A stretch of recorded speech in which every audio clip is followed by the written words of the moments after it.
minutes to take.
Trading futures in the night, so cold rocket dreams, resilience in the fold.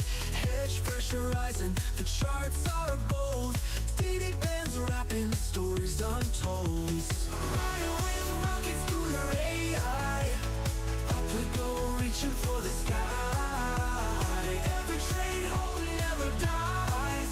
On the edge as the numbers fly. Checking the charts, midnight glory. Heartbeat thumping, another story.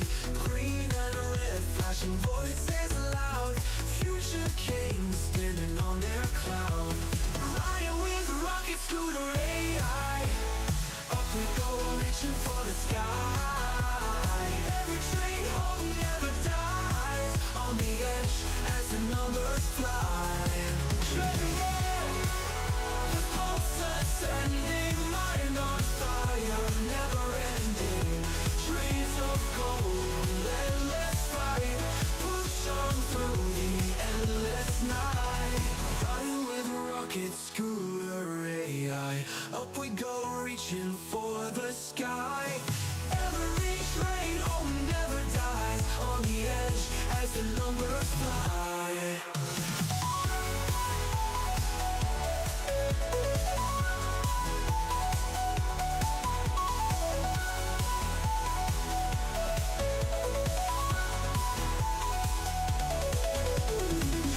charts, midnight glory, heartbeat thumping, another story.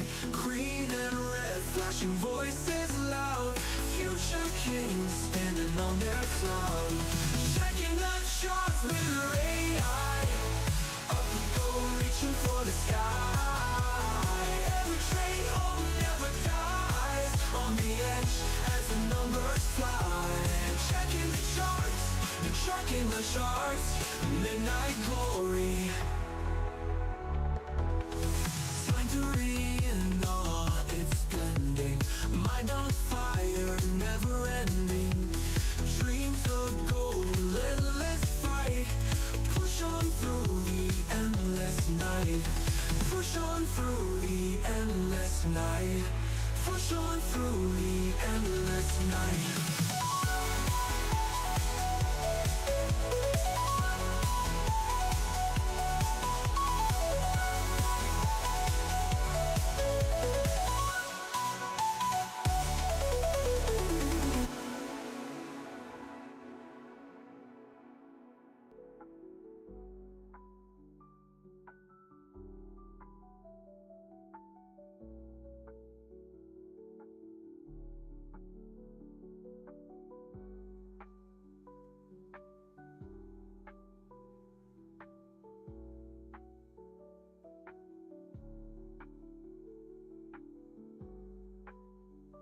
What's up, everybody? Good morning.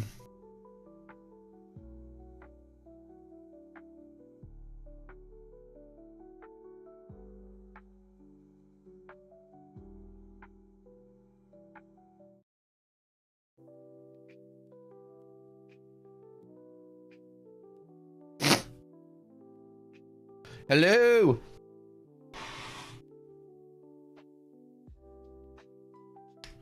I'm back. Whoa. What was that? What did I hit? Oh. Oh. I thought I ripped something. My chair rolls over the carpet and I hear this like sound. I was like, oh no. I ripped my shirt or something, but it really was like a tortilla chip on the ground. So all is good in the world. I thought I just like ripped a hole in my pants or something. You know, like it split my pants and I don't know where it came from. I just blame pickle. Slightly ripped mat. I know. Happens. What's up? Good morning. Good morning, y'all. Good morning. Okay, let me get everything ready here. FOMC day today. Let's do it. All right. We know the drill. Same old. We trade FOMC for.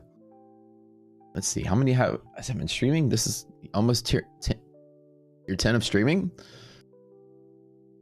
Times 12. 120. We've gone through 120 Fed days. I think we'll be fine today. We've seen it all. And good morning, everybody. What's up? Full tilt. Gabriel, Bearing Bulls, Mark Landers, ECPB. PB's here to win 2 drawings again. I swear he's hacked the bot. He won twice yesterday. I encourage that. Being smart beat the system. Whatever. Simon D and Ghostly, Lucas Piper, Gavin, good morning. Zane, Jose, hit that like button. Hit that like button. Let's go. James P, Bruce V, Heather, Joseph, David, Fraser, Patterson, Lucky Julian. Maybe Julian will be lucky today. We are giving away 12 prop accounts today. This is the best part about today. FOMC may get you down, but get 12 prop accounts to give away. And guess what? I'm just renegotiating some of my end of the month as I always do. And let's just say, as a special announcement, I think I've got twice as many prop accounts so far. I'm not even done this month than I will have next month. So as far as like giveaway stream, as you guys thought we did enough giveaways every day, imagine having twice as much every day going forward. Mad Yoga, Randy, just me talking out loud. Yo, what's up? J Hicks, Andre, Mad Yoda's talking about breaking low gamma. This is not good. Yeah, it's looking like if VIX start to climb too, we might get some more downside today. I had 2 or 3 good hedge for bounces last night. Not full strike, but short trades. 30 meters or so. Oh, nice. Good morning, Elaine. CS Celsi? Silsty. Right. Zane, Fund Index is offered in America. You just have to get futures. So Fund Index futures, not CFDs. So when you go to buy the product, you have to go to the futures. There's a slider that goes to futures. Futures will get you going good. Yeah, CFDs, you can't trade those in the United States. Trying to reframe snagging one of those lighting funded by Tradeify. Get them, they're good. We get a huge deal in the Tradeify. You know. Good morning, everyone else. Haley, Steve, Pat, Slick, Rick, Faba. Moaning.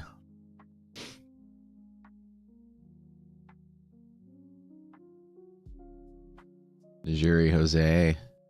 Ken.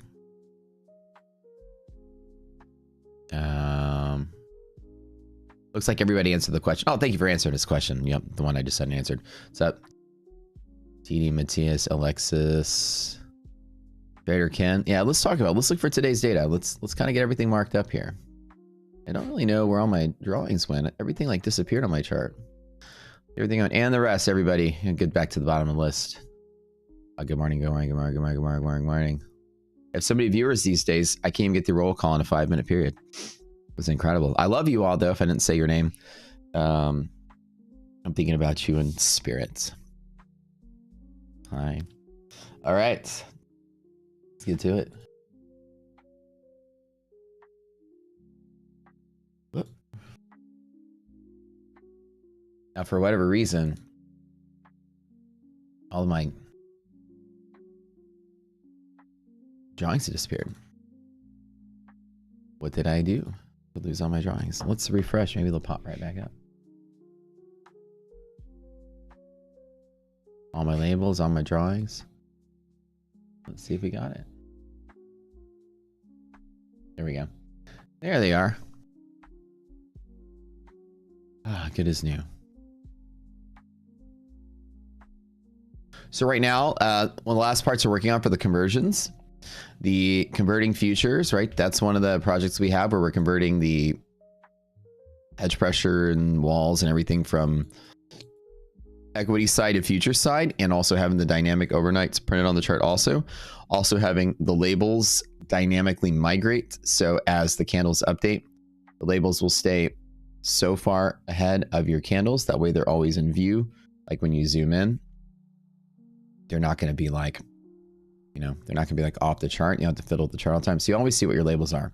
And then currently right now we're working on dynamic labeling, conditional labeling, which is when resilience is less than 0, resilience is greater than 0, the label will change, things like that. We're going to put the polarity on there and like the conditionals for the hedge pressure MHP, which will lead up into the probabilities and percentages that are going to come with the backtesting module, which will display the actual probabilities on the chart based on the conditionals we have. Whew, that's a mouthful. That's coming out. Working on it now. I keep every day I'm reviewing something. Yesterday I went through my full code review or partial code review. We didn't go through a complete full one. And that's been postponed because I think I found the source of, yes.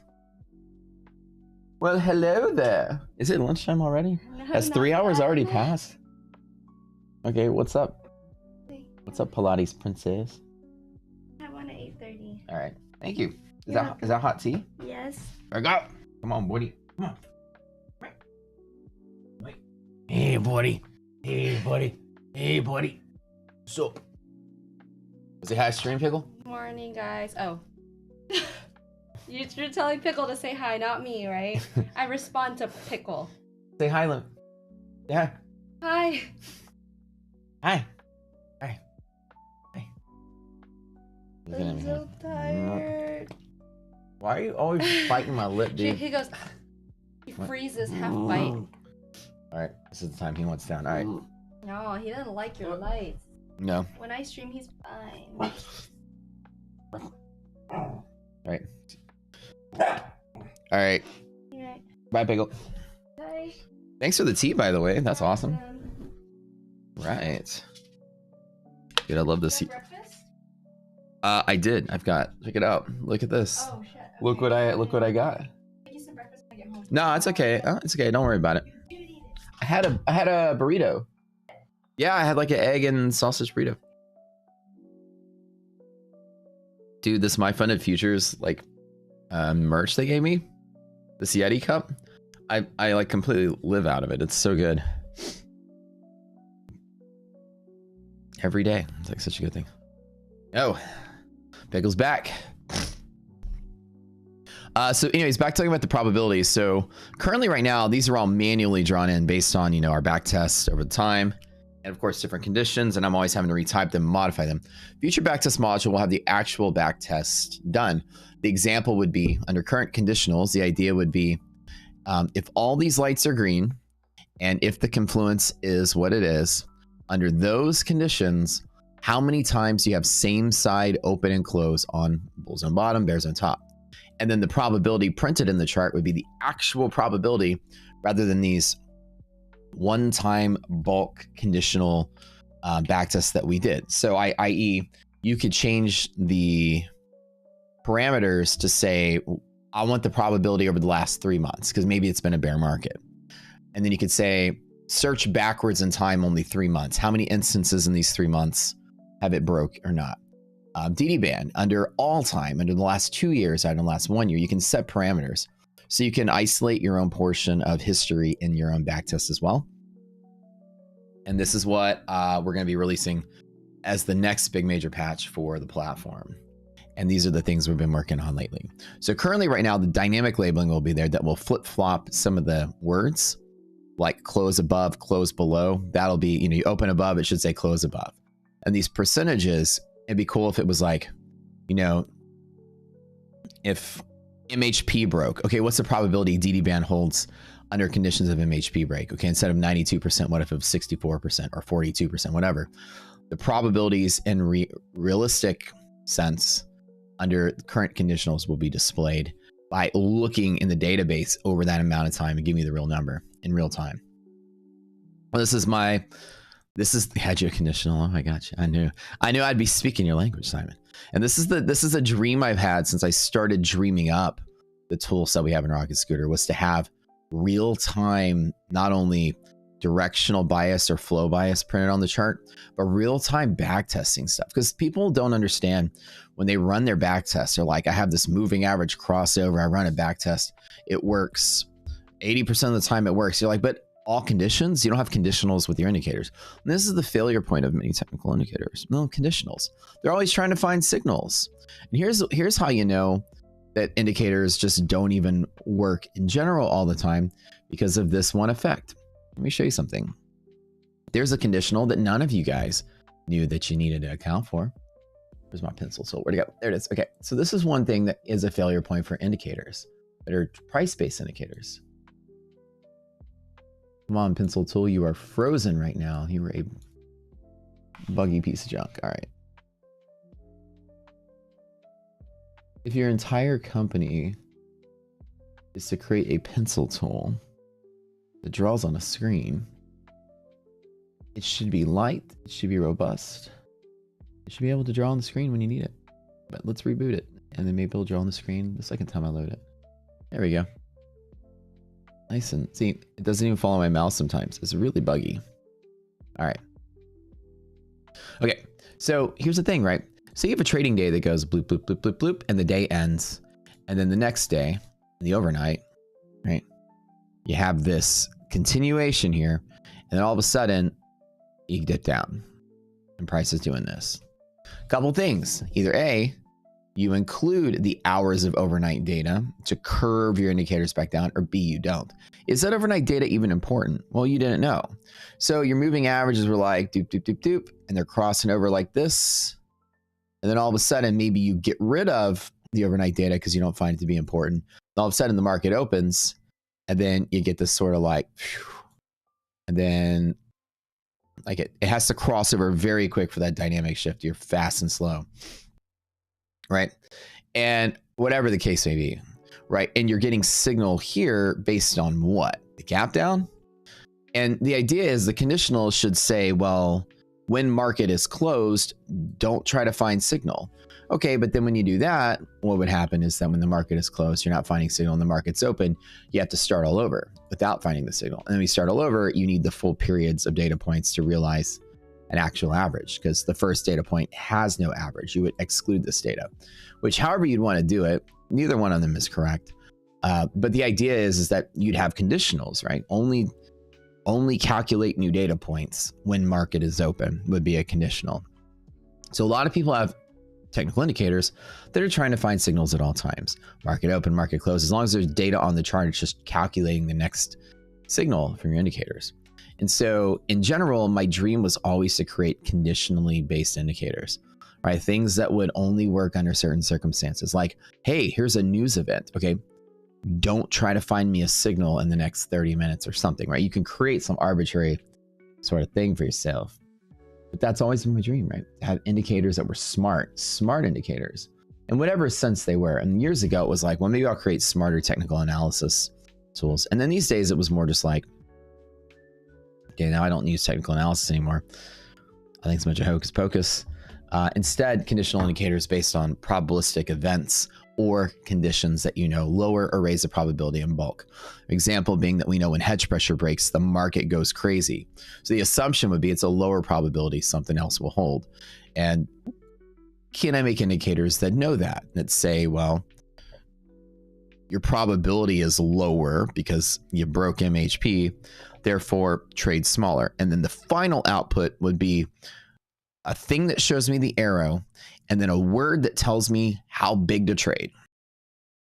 And now I've created the world's greatest retail trading set of tools. That's my goal.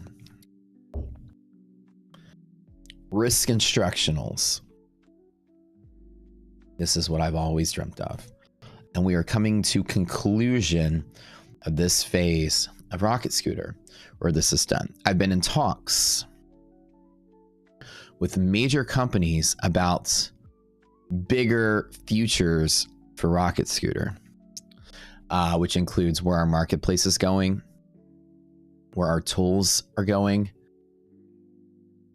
trading prop firms in the same place as using Rocket Scooter tools, and bigger stuff where it gets even cooler for you guys to be able to have your prop firm stuff in the same place.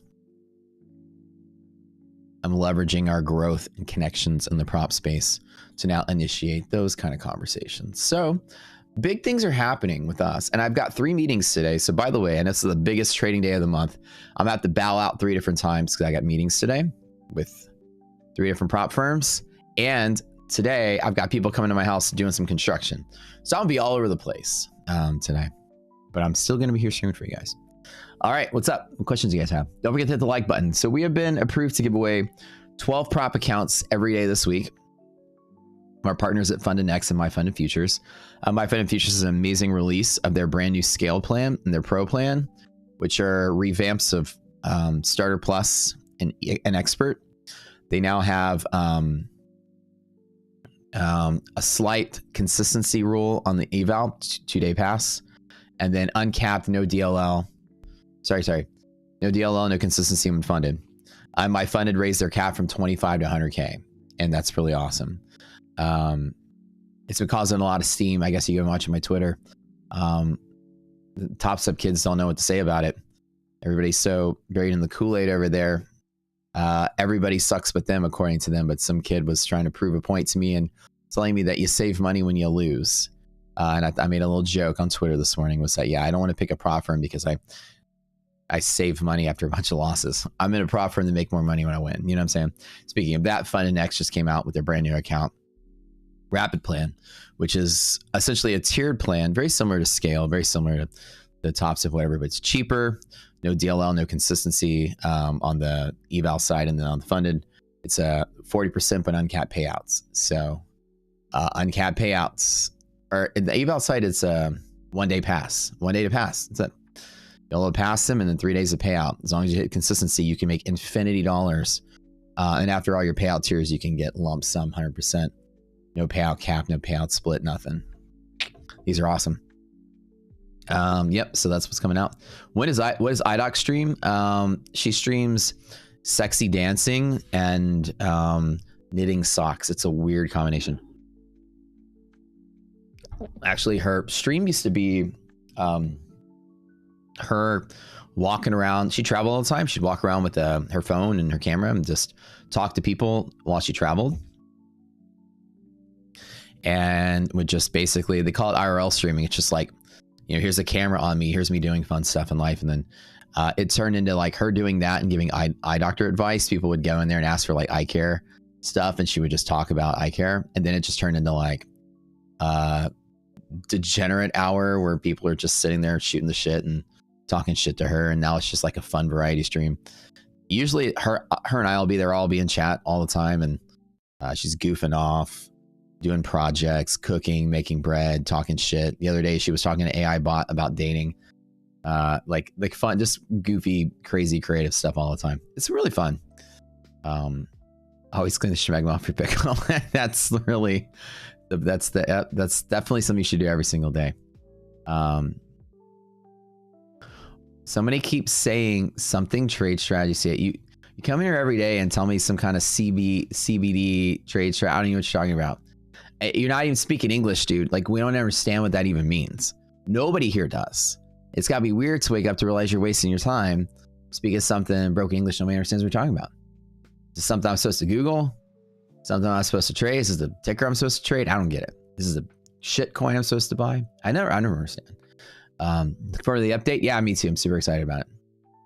Jose, haven't been able to attend the class due to work, listening to commutes. Very nice. Okay, back to the more questions you guys have. Are those numbers in queue? Let's double check. Let's get ready to start the day. So today's FOMC today. We have today is FOMC today. Blah, blah, blah, blah, blah, blah.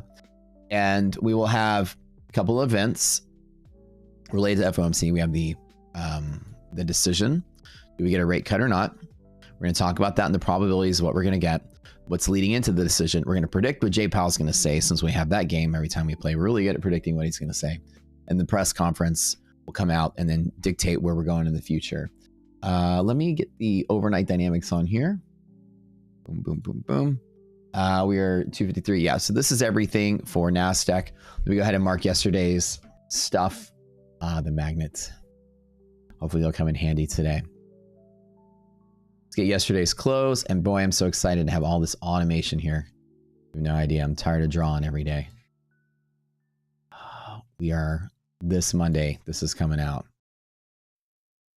which I am stoked about. Okay, so we'll be opening flat too, which, you know, I hate flat opens. One of my least favorite things. Okay, so let's take these off the chart. Get ready to pull them down when we need them. Somewhere in the middle. VIX is sort of in a weird spot again. Let's talk about that as well.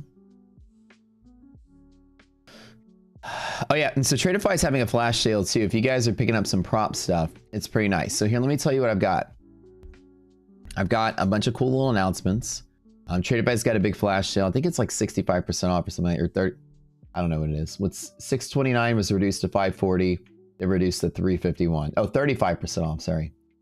So the original price has already been reduced on their straight to funded programs at Tradeify, which is extremely awesome. And then we're giving a 35% discount on top of that. Which, another thing to let you guys know is we are getting an exclusive Rocket Scooter only over the next month. I've got great news. Over the next month, forget, there it is. Other influencers, other whatever, only us. For the next month, we're getting exclusive events with MyFunded Futures, including discounts, special packages, special buy one, get one free, things like that. I talked to them yesterday. They're hooking us up for an entire month because we didn't get the 25% coupon when they launched.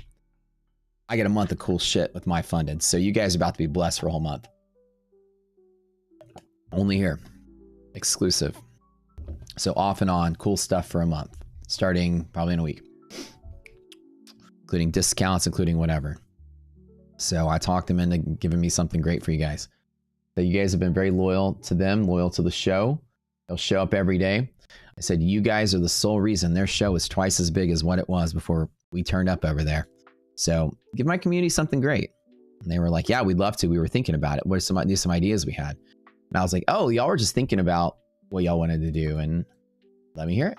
You go, well, how about this? How about this? And I was like, that sounds very, very cool. So excited about that. Lightning Funded is Tradeify straight to funded program. And it's an account that's essentially let's go to S&P. It's an account that skips the eval. It's one of the major prop accounts I trade. You guys know me, I trade 3 types of accounts, right? I trade my funded futures live account. I trade my funded next legacy accounts. And then I trade my Tradeify straight to funded. That's the major one you see me trade every day on stream, is always going to be pretty much Tradeify. It's direct to funded, which is nice. You skip an eval.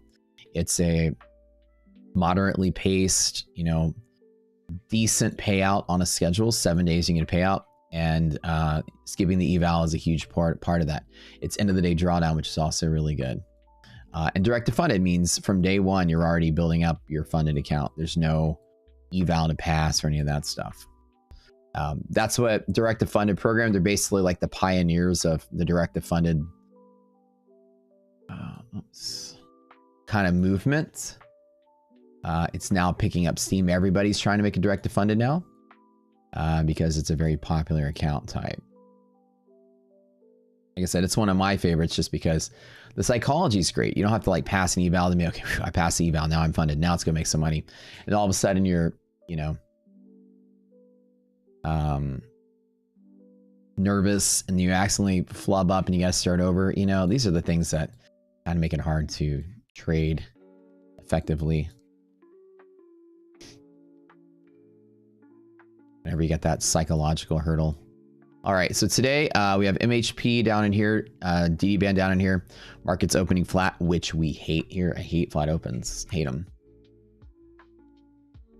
Are you okay to trade the morning session? Yeah, well, and the FOMC, nothing is really off until the FOMC event.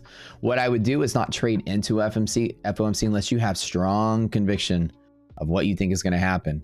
Again, and then it's random how the Wall Street reacts to it. So I usually tell people in general, this is the one news event that could be very devastating to the day. It can change the direction of the market. Who knows who's done with the market after this? We're going to have essentially, and it's predictable too, we're going to have no rate cuts today. We're going to have conversations about how the labor market's stalling out. We have conversations about how the tariffs are passing through to the consumer, but then Jay Powell previously said it's not as bad as they thought, so chances of rate cut are probably going to happen. So we'll probably get no rate cut today, hints of rate cut in September, and then that's it. So it's predictable. Like I know what the answer is going to be. This is what pretty much everybody thinks is going to happen right now. Let me go to the probabilities on FedWatch. You guys can look this up yourself on the CME FedWatch. It'll tell you how futures are trading. There's a Fed funds futures that allow you to see how people are trading on that bet. There is a 3.1% chance belief that we get a rate cut. There is a 97% chance that we don't, based on traders betting and all available information. So it's pretty much the rarest of the rare to get a cut today. As you see, probabilities here, the now.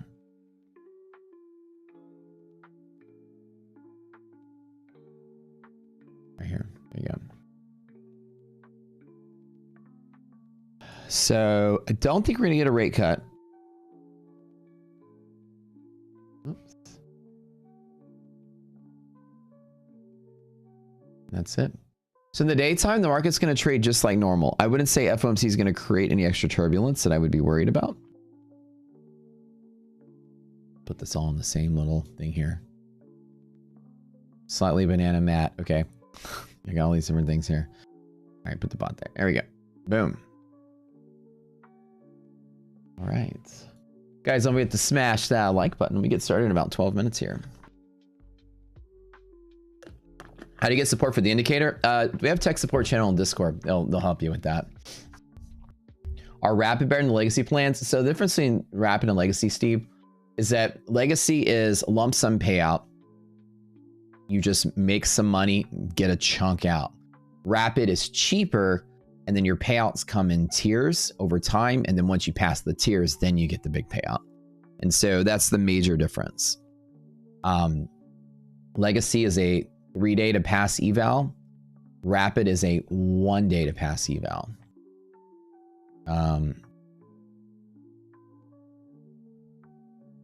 Do institutions use something like what I've created in Rocket Scooter? Do they trade based on DOM? Institutions are going to have all kind of different ways to trade. It just, I would have no visibility to what they do. I'm sure there are other people that have used options exposure to find key points of interest in the market. I feel like it's an obvious solution to a lump chunk of data that everybody has access to. And any basic, you know, firm that has a mathematician or a mathematical person on staff would stare at options data and go, we can use this somehow. I'm sure it's a natural conclusion many came to. Do I think other people have created as sophisticated of an algorithm to extract market maker activity from all the data? Possibly. Is there anything like that in retail? Absolutely not. So have I listened to the banana song? Yeah, I did. It was really funny. The banana magnet. That was a good one. Am I long at the open again? Maybe. Trying to see about it. I honestly am not sure about today's activity. I'm not really, you know, the VIX has been climbing. Let's talk about that in a second. Let me get that forward here. VIX has been climbing higher. Remember, 1841 is the level to be worried about. This is the level to be worried about if the VIX is going to fall apart. So when we're this close from the bottom and trailing higher, it leads me to believe that the market is going to want to interact with it. We've got FOMC today. We've got Meta and Microsoft earnings today. We've got Apple and Amazon earnings tomorrow. Today is the biggest trading day of the quarter. Literally the biggest trading day of the quarter. No wonder we've got a little bit of volatility coming up, right? This could be big hit or miss by the end of the day.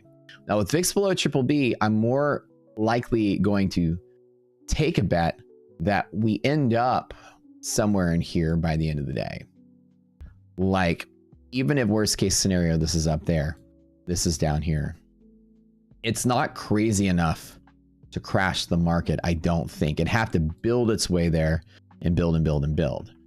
This is telling me that we're still somewhat, see, we filled the gap, we found lower lows, that we're still somewhat inside of a decent range, that even if it does sell off, it's working its way lower, okay? We're like this.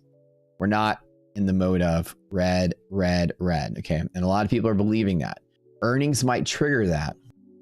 And if this ends up over here by tomorrow, you know, hold on to your britches going forward. If I were to take a bet today, I think the opening might limit itself. I don't think we'll be breaking out of highs. But I really do think that we're staying inside of here today. Maybe lower lows, maybe lower highs. But we're going to take what we can get, right? My opening guess is literally just a guess. Why am I thinking a guess? Because I don't know if we're going to have any power or juice from any of these events to push things higher. And I'm not sure these tech earnings are going to be bad. Actually, I'm in a belief system that they're probably going to turn out to be good. All evidences are implying that the tech has been kind of crushing it lately, especially the AI stuff, right? So we'll see. Any more questions you guys have? I know I missed a couple of y'all's questions. Please ask them again if I didn't answer it. What kind of CQG data should I buy for Rocket Scooter? So Lorenzo, so the CQG data for Rocket Scooter is going to be whatever you want to trade. If you're trading S&P and NASDAQ futures, for instance, then you'll go get the CME Group data package. Only need level 1 for candle data. And you are only going to, so level 1 top of book, and it should be about $4 a month, give or take. And 4 to 15, somewhere in there. And that's all you need is level 1 top of book. You do not need level 2 for Rocket Scooter. All right.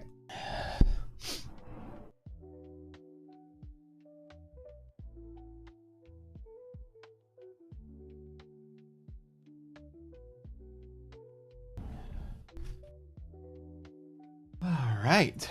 Ready to roll. 7 minutes.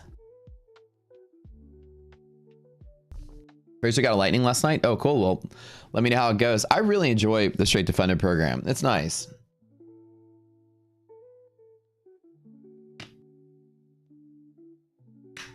So what's my plan for today? Yeah, when market opens, it's going to tell me my plan.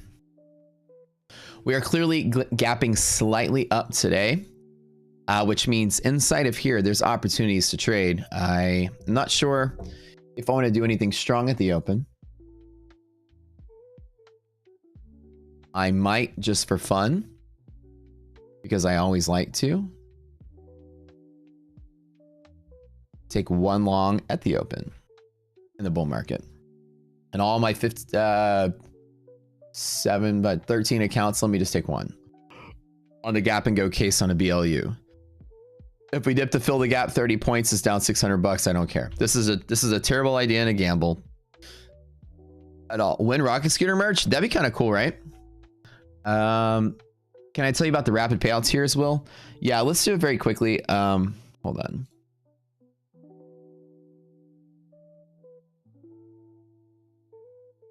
I got it in here somewhere. I swear I have it. Oh, it's on my Discord. Hold on.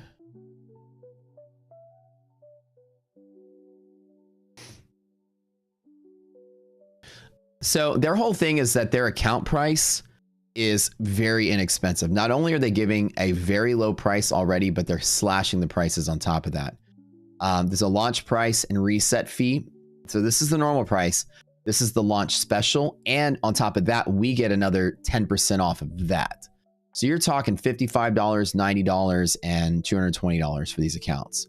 So it's 2 discounts on top of each other to really get some steam on this. These guys on the DLL, no DLL, which is amazing. One of the things that you want. Uncapped payouts at the end of the tiers. So you have no DLL, no payout caps. In the challenge phase, no consistency. So you can one day YOLO pass your challenge. That's it.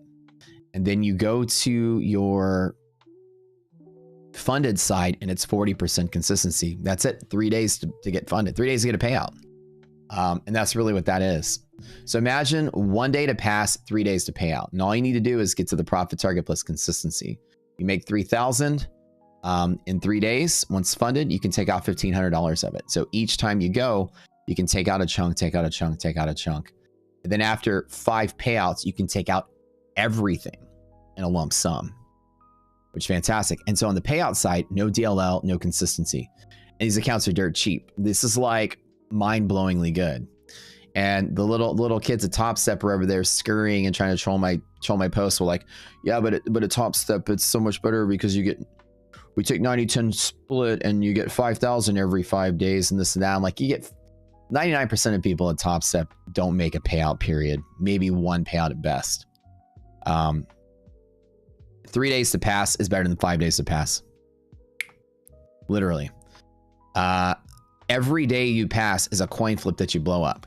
People don't understand the probabilities of if you trade an extra day, that's an extra day of a Fed event, CPI event, Trump tweet event, whatever, that you lose it all. Every day in the market is worth an extra probability. Even if you pretended that you are, the scenario that you're full port long, right? Or full port anything. Every day you can blow up, even with one contract, you can blow up these MLLs in 1 day. So because of that, every trade, why are we taking MFFU? What's going on here? Is it giveaway? What are y'all doing? What the heck are y'all doing? Did I open the thing? No, it's like, no giveaways yet. Oh my goodness. Nothing yet. I showed the bot. Oops. Okay, so here's the thing, right? Every time you trade, the potential that you blow up is there. So if you were to say the blow up is a coin flip, yes, I blow up. No, I don't. Right?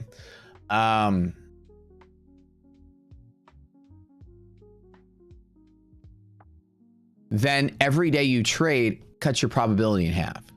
If every trade you make is going to hit some kind of tight little max loss limit, right? If you look at this, they're $2,000, right? You can lose $2,000 in NASDAQ very simply on a 100-point move per contract. You have one contract, 100 points will get you there. 2 contracts, 50 points will get you there, right? So you can blow up this account in one trade every day. So every day you trade, do we understand that the probability of your success is equal to that? If you assume that it's coin flip, y'all know this rule, right?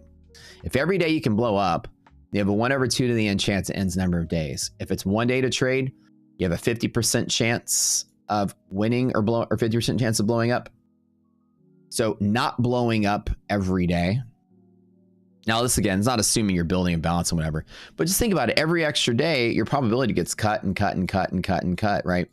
So if you're made to trade 20 days before you get a payout, your probability is really low that you're going to not have an event in that moment. This is an event that could blow you up. Now, imagine we don't have events every day that could, but every day you're in the market, it gets higher probability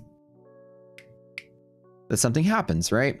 And although trading is not necessarily like that coin flip math, but the mentality is still there. Every day you're in is another chance you blow up. So 3 days is infinitely better than 5 days. People that don't understand that are people that don't understand math. It's basic math. If I get a payout in 3 days, if I get a payout in 5 days and the account costs me $200 and I can get an account in 3 days and the account costs $400, you know where the value is? I'd pay double. I'd pay at least double for an extra day off of time on the clock. All right, let's grab along here. Let's read the data as we come through here. Now we're filling the gap, so it might be selling off. I did get just like one little contract at the open just to start off and have something. Resiliences are slightly negative, so we might fill the gap, but the gap feels really tight today. I just grabbed it in one account. I'm not out there trying to like YOLO this or put anything crazy. What do I got on this one? All right, let me just... All right, let's get our liquidity maps going. But anyways, the idea that I'm trying to say is that time in market is one of the most valuable parameters of an account. And if people are like, well, the account's $20 cheaper, I'm like, yeah, but it's 2 extra days. And you don't see that $20, go save yourself $20. It's a loser's mentality. A winner's mentality is like the fastest you get your payout, the better that is. That is really the truth. All right, so we're opening and a gap up in a liquidity map is a liquidity pocket today. If we break into bull zone, it's a nice little rally. I hope that's accurate. This is weird. So we have A plus is really far below, which is nice. S&P is bull long up with bull zone bottom roughly 20, 68, 20. 68 to 66. So 22 points off the open is bull zone bottom and hedge pressure on S&P. 22 points off the open.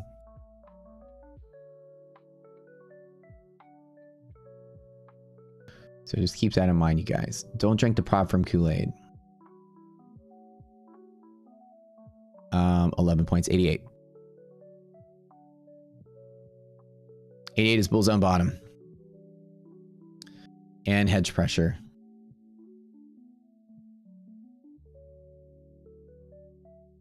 Put them side by side with each other.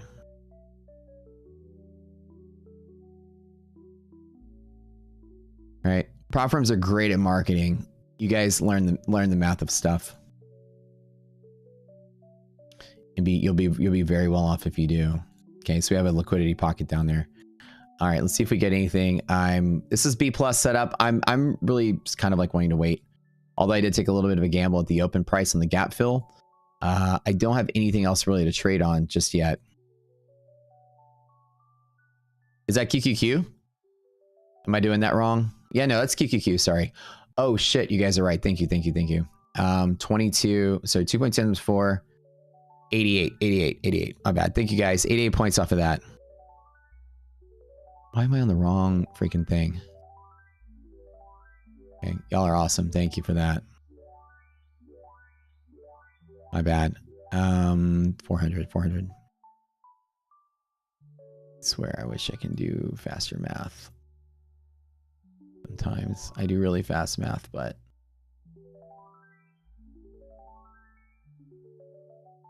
just grabbed one contract to take a little small gamble out the open, but not doing it on all my accounts. Okay, let's look at SPY.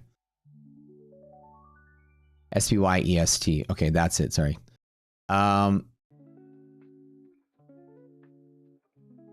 35. 1. So 10 points off the open SPY EST.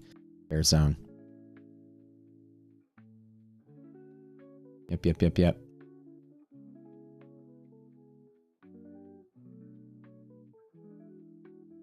6,400. Right there. EST every single time. It's bears on top. Very rare do you turn this into a rally, though. That's the problem. I'm just going to mark these about right there. A lot of times these liquidity pockets out the open are just a nice tight sort of thing. Resilience is good. So hopefully this turns into a hold.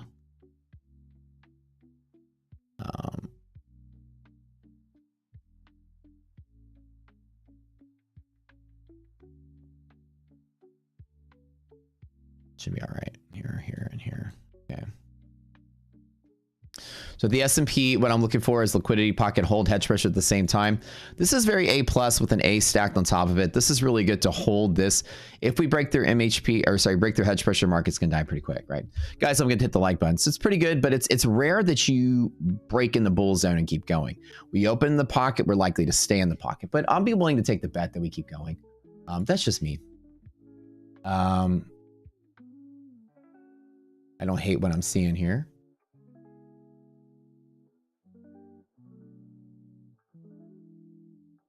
Yeah, thanks for letting me know, guys. I get scatterbrained sometimes. Looking pretty solid there. What else do I need to do?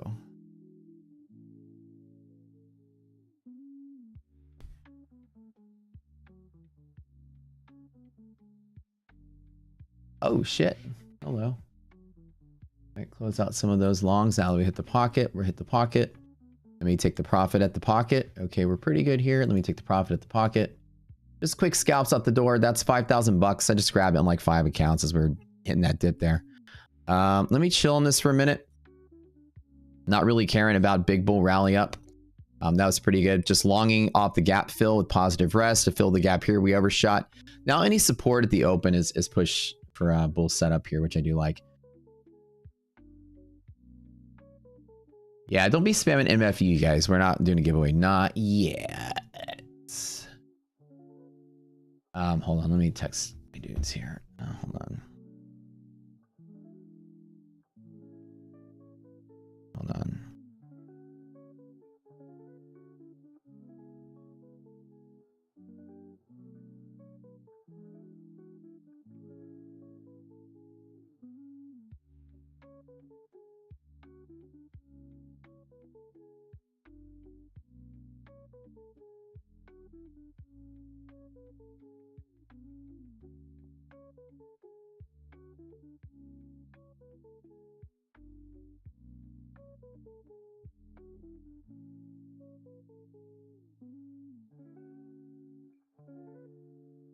Um,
hold on. I'm writing the guys at Funded Next with some things.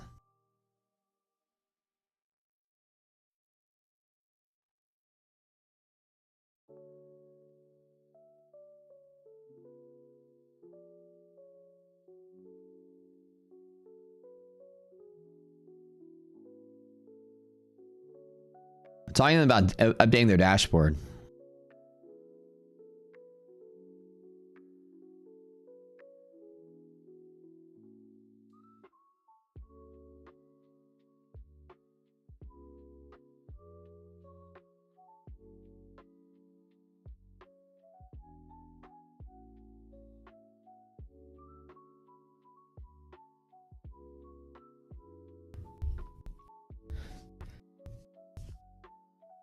All right, guys. All right. Where'd all our viewers go? All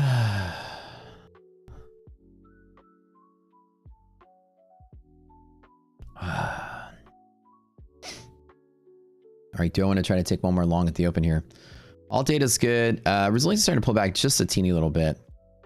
Let's see what VIX is doing. I took that little scalp out the door and I rode that up and closed everything out. VIX is pulling back just a tiny little bit. I'll take the liquidity pocket trade one more time, or at least I'll make the attempt.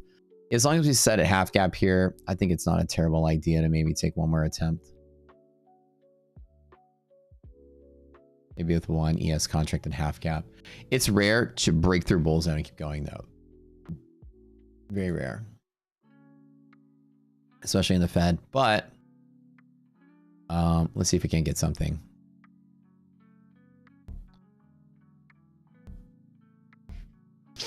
Free banana. Holy cow, you're a believer. Data Insight Share changed your whole game. That's pretty nice, right? Right out the door is pretty good. Yeah, things are pretty decent here. I think I like what I see. So far so good. That was kind of nice just to grab those dips.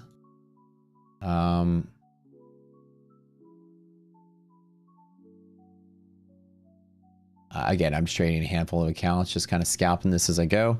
I think we're out the door is about 5 grand, whatever this is, or 3 grand. I don't know. This is what 818, 28, 30, 42, 45. So yeah, that was pretty quick to just kind of put some money on the board right out the door. And Fed day, you know, we have liquidity pockets which are very stable. VIX is trading down a little bit. VVIX still below 100, so I don't think we're too dire straits for a big sell-off or whatever. And this is just a one contract gamble on S&P just in case we get a breakout from here. Resilience is not that strong, which I don't really like, but at least I'm gonna take the bull side trade. A plus setups all down in here in QQQ. So basically today, if we do get a big nasty sell-off, I've got perfect A plus setups, you know, liquidity pockets, very cool. I love that trade. This will be nice here. What's that match? What's up, Danny? How's it going, man? ETF beat your best challenge today at 1 p.m. The best we pass beat the beast challenge. Hey, Chris, what is that? Tell me about it. I remember hearing about it, but I forgot what it was about. Tips for FOMC. Right. So FOMC trade today like it's a normal day. FOMC doesn't take place until right after lunch. So I'm going to go to My Funded TV. Then right after My Funded TV, we're going to head back over here and stream. And on FOMC, essentially, right when the market, or right when the announcement comes out, the market's going to move in like 3 little phases. And this is basically what you'll see. Right at 1 o'clock or it's 1 o'clock my time. So 2 o'clock Eastern. From 0 to 5 minutes, the market will have like its initial response, like whatever it wants to do based on the announcement. And then somewhere between like 5 and 15 minutes, you're going to start getting like a trend develop. So the first 5 minutes, the market usually doesn't go anywhere because the expected thing happens. And then after that, in the next 15 minutes, usually the market will pick a direction and span a wider range and end up somewhere and then sort of do whatever. And then right at exactly 30 minutes, so in the 5 to 15, like basically right after the announcement, after it settles out, usually a wave will form and it's a medium-sized wave. And then usually at the press conference, the market will listen to Powell talking and then it'll just do something and maybe reverse or maybe rally. So at the press conference is when it gets crazy. And the press conference is when you're like, aha, I hope Powell says something that gets us to liquidity pocket. Let's take the long, right? This is how I trade FOMC. I let Powell start talking, then he gives me something and I run with it. That's basically how I do it. All right, QQQ is looking good. 1A trade set up here at the open. S&P is looking pretty solid. Resilience is good. With the big earnings coming out. I don't think we're gonna get any selling off today. It doesn't feel like it. Does it feel like it to you guys? Doesn't feel like it to me.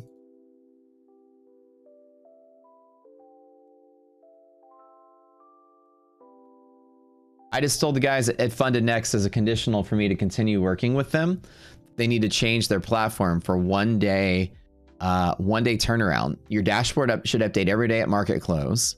And when you pass an eval and you sign your agreement, you get your account the next day. They're asking me to re-up my contract, and I have a list of conditions. And so let's see if they take it. That's my meeting today. My meeting today is my end of the month prop meeting with all my partners to re-up my contract. As an announcement to you guys, guess what I'm getting? I'm getting twice as many. So far, I'm going to aim for 3 times as many giveaway accounts to go forward, as our brand is significantly bigger this month as we were over last month. I can negotiate even harder. So I have 3 McLaren's getting right. I have 3 prop meetings today.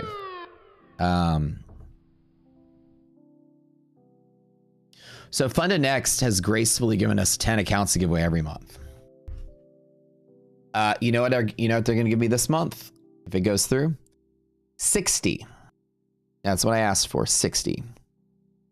So just with one firm, 60. For daily giveaways. Yeah, 60. And they said, sure. Sounds fine. I don't want to overstep and ask for 100, but maybe in 3 months, I'll ask for 100. Yeah, so that's for you guys. You're welcome. I love you too.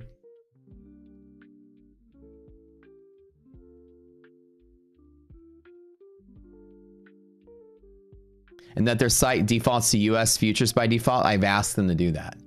I asked them to do that as well. And I think for them, they may work on that. Okay, second wave up. Again, it's FOMC. I don't really care to take too much risk. Let me close. Close. I don't really want to take a big long trade. I want to just sit on this and let pockets happen. VIX is coming down, so we might just trickle up and rally today. Not a bad start. But yeah, Mike, and I said, as a condition to keep going, I would like for you guys to have one day turnaround because I don't like answering questions. And I basically just said, I don't like being your tech support department. This is one thing that I hated about working with other companies, is that as much as I love it and love supporting my partners, I don't like being the tech support on my stream. I like to focus on trading, answering questions about their accounts or their system or their whatever. Andrew and his team's busting their butt on our Discord, helping you guys get your accounts funded and all that stuff. I was like, for me, I hate this, is the least favorite part of the job. So I'm like, let's clean it up. Let's make you guys competitive, and let's make you guys the #1 firm out there. You guys, my funded futures, my 2 favorites. These guys I love. And so I'm going to work really hard with them to get them to do a lot of cool stuff for the stream. So yeah, 60 accounts just from one firm. Other firms, I'm doubling the size. So far, I've approved twice as many giveaway accounts so far in the meetings I've already had as we had last month. And I've got 3 more meetings to go. So wish me luck.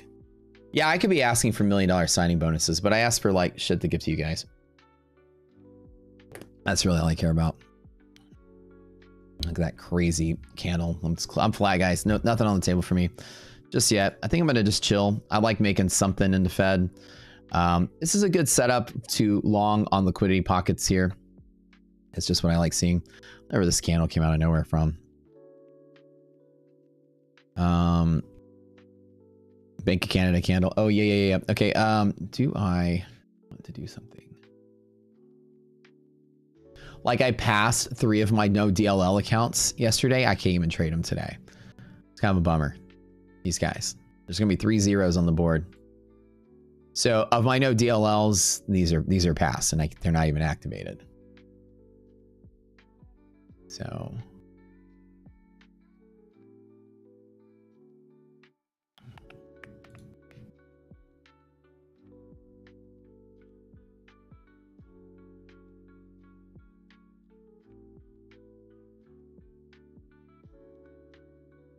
All right, what do we got next?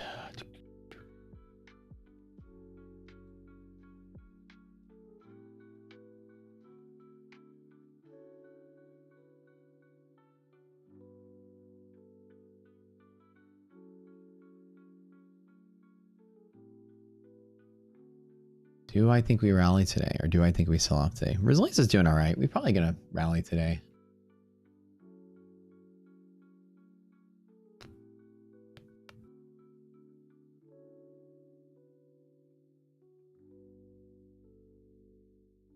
Can I close early on options? Yeah, and US options, you can close it. Yeah, you can close at any time. What do you mean? Or any options, you can close at any time.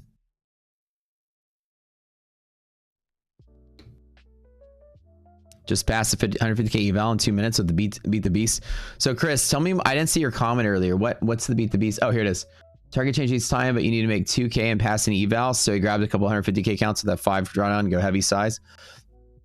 ETFs beat the beast. Oh, that sounds fun. Maybe Kaizen's in here can tell us more about it. Can I tell FunNX to make bulk buying option because I had to buy 12 rapid accounts manually and it's a bitch? Oh yeah, this is true. Let me ask them again. Also, can you guys create a bulk buying option?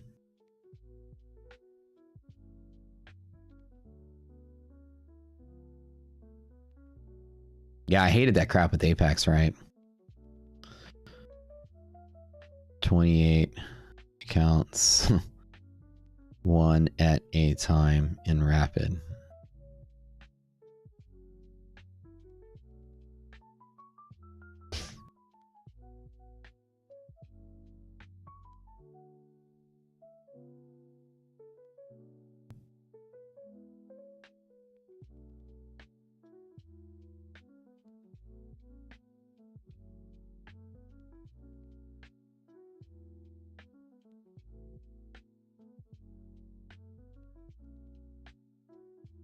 Hold on, tech support.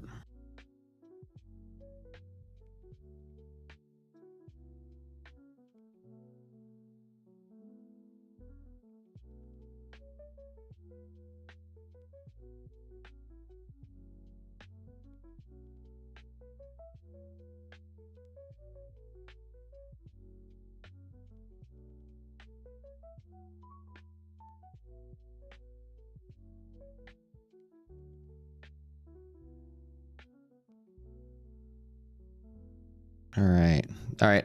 I'm giving them the notes. Got my meeting with these guys today. One more meeting with these guys about about my contract. So,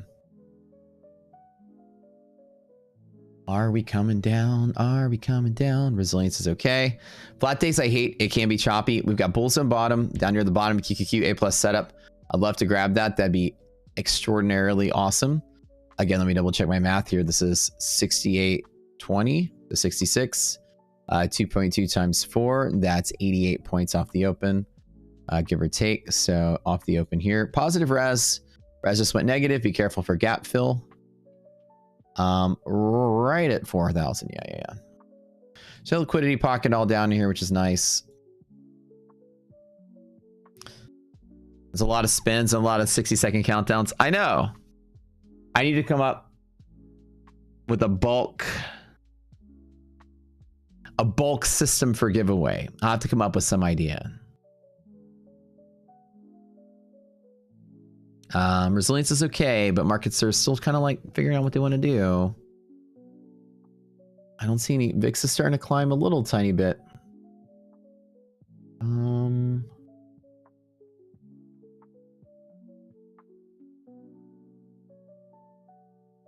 All right. Do we get some selling?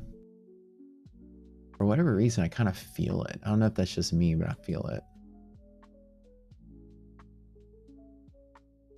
Not selling, but drop to A+.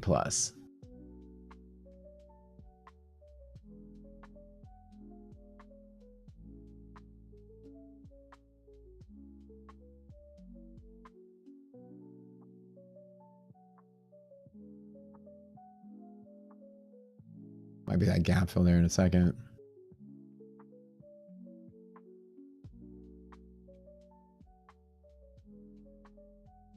Market might sell off and fill gaps, so be careful. Resilience just nosedive. So this might be a quickly a little downside move here today. So no longs for me yet. Let me wait on this.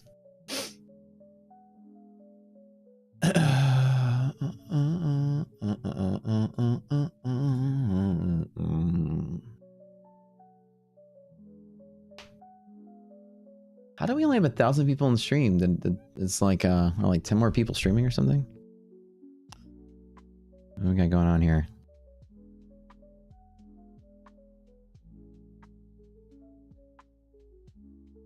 Screen is freezing.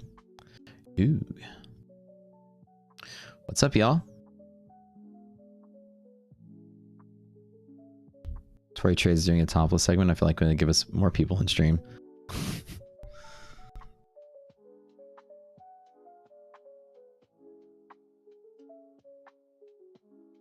Oh, that's too funny.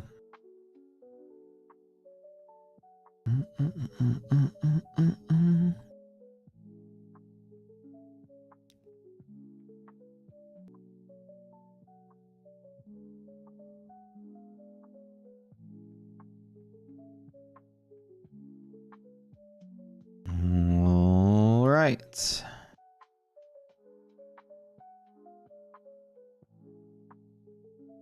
Oh, that negative res nosedive there. Let's get that gap fill in a second.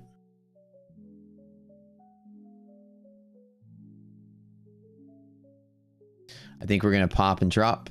Feels like it. So no longs right now. Resilience is not giving us a clean little break. Flat open. I don't trust resilience as a directional bias too much because the market is flat. But unless it's really strong to the upside, I'm not really too keen to take these 1A longs. Negative res, it becomes downside risk to here.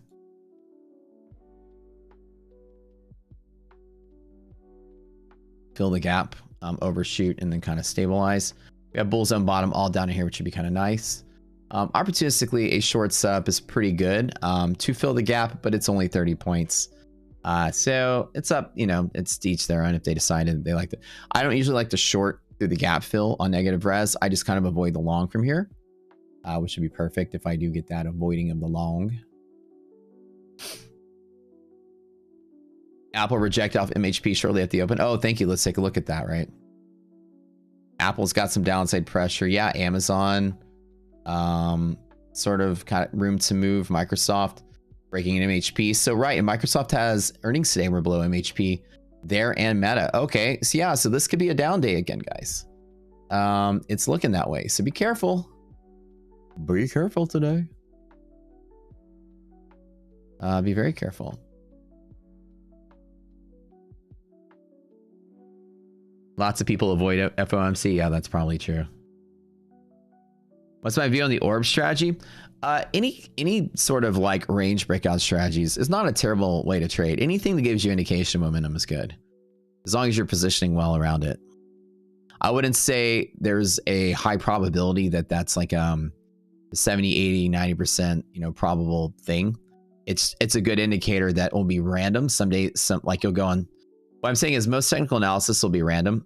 It's better than not having it. But it like the fact that you break a range doesn't mean it has to keep going, but it is a good indicator of getting in or confirming a move. So the idea is that if you're chasing a move for confluence, you will be late to the move on the break, but it's not necessarily a bad thing to be more confident. What you want to see with indicators like that is you want to have your first bounce or your pivot that you get, and then that break happens, and then it's confirming the move you're already in. Indicators like that I like to use as confirmation of what I'm already in. ICT and all that stuff is good, but you're late to the trade chasing breakouts, right? Doesn't mean it's bad. You need it to be bigger so that other people can be later than you. But the idea is I use indicators like that as confluence to something I already do as a planning tool. That's a confirmation tool. It goes very well with the planning tool. So put on top of Rocket Scooter, you have a planning tool and a confirmation tool together. Yeah. So it's pretty good as a confirming strategy to something that's a planning strategy. Well, that makes sense. Like the idea is I hate being late to the trade. Sometimes that makes you the last person in the counter move, right? That's how and so it means it's good. It just means on its own, there's not like a statistical, like high probability thing that comes with it. In reality, in practical nature, like you have your opening range, right? And I don't know the rules of it, but say you break out and you come through and test and then you're good. Well, then you're in the long here, right? Versus in the long there. And which is good. If it does break out, you've got some pretty good confirmation and all that stuff, a little gappy gap there. But you also have missed out on a big chunk of the move. But if you had like a gap fill here and the market fell and then you longed and then it went up and then it broke the range, then you're now confident you're long to hold on. And then maybe you can bring your stop up or something like that. It's a confluence mechanism. So things like that I love to use as confluence, not as my mechanism for entry and exit. Because if you guys know me, entry efficiency is the key to winning in trading. You got to be first. No better way to win at trading than to be the first trader at the party. That's it. Being first is everything. So the faster you can get in, the better. You got to have some kind of really solid volume-based planning tool, Rocket Scooter, VWAPs, where the market's bouncing and you're buying the bounce, right? You need something that catches the move at the start of the move, and then use your ICTs and all this other stuff as confirmation. Confirmation. You choose Matt over a topless Tory any day? Oh, well, dang. That makes me feel good. Where did I get the NQ resilience indicator from? It's part of the Rocket Scooter platform suite of tools. So in Rocket Scooter, on our website, if you go to the description, the link is to the website that has all the stuff on it. It's actually part of the Rocket Scooter suite. It's only $99 for the first month to check it out. It's resilience liquidity maps, gamma exposure levels, all the other stuff. It's all liquidity maps, all of it in one spot. Alrighty.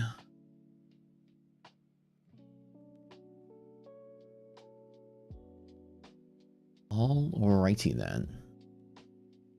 Will this market feel the... It's not trying to die. It's looking pretty nice. Trying to stay put for Fed. It is pulling back just a little bit because of the Meta, Microsoft, Apple stocks pulling back. VIX is just hovering flat.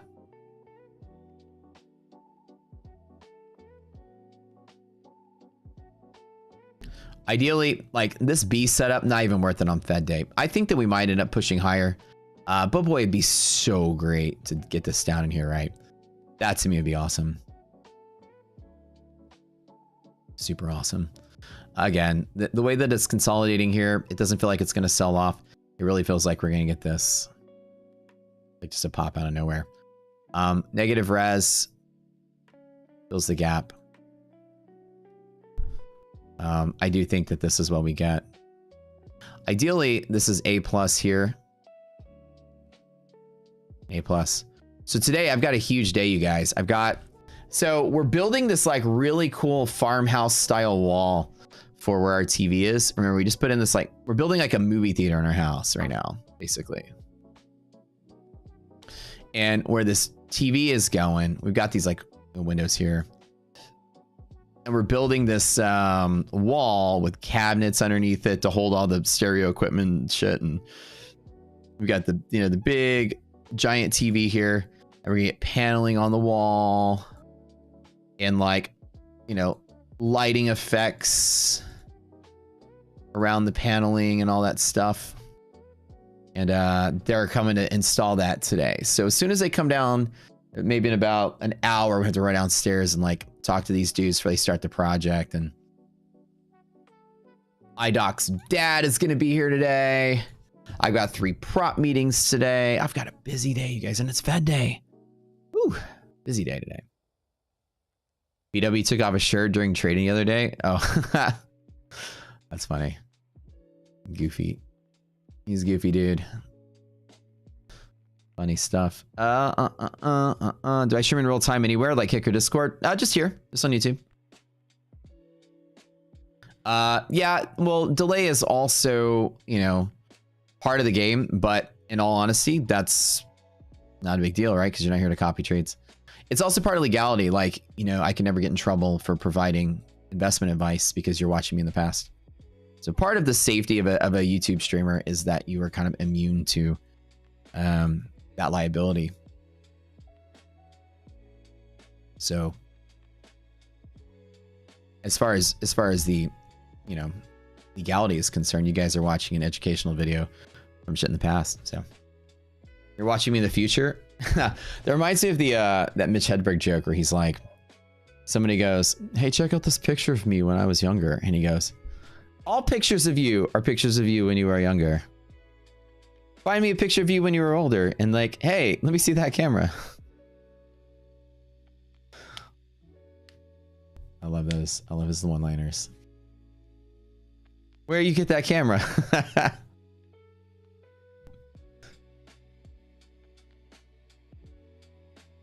And that's, you're like, yeah, I never thought of that. All pictures of you are a picture of you when you were younger. But yeah. So having a YouTube, most people escape that kind of legality and liability by putting a purposeful delay on their stream. YouTube's natural 7-second delay or whatever it is good enough. Y'all can't sue me and say I followed this guy, told me how to trade, and I followed his trades and lost all my money. I'm gonna sue him. Like, no, I didn't. They were watching video of the past. I didn't tell them anything. None of this is real time. There's delay. So, as much as I'd like to do it in real time, I really wouldn't. Even if that wasn't there, I still wouldn't do it. I'm not here to hand people free trades. It's not my goal. Not my goal. Yes, liquidity pocket. Possibly. But if you learn what it is I teach, you would just see me 7 seconds later confirm whatever it is you already did.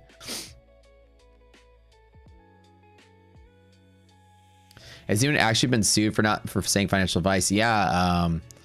Oh geez, I count the ways. Jeff Bishop, Ross Cameron, Jason Bond, Joseph James. The list goes on and on and on. Sued for fraud by the U.S. government for giving unlicensed financial advice and pumping it up in penny stocks, stuff like that. Oh yeah, a ton of people. Heavy fines, big lawsuits. Ton of them.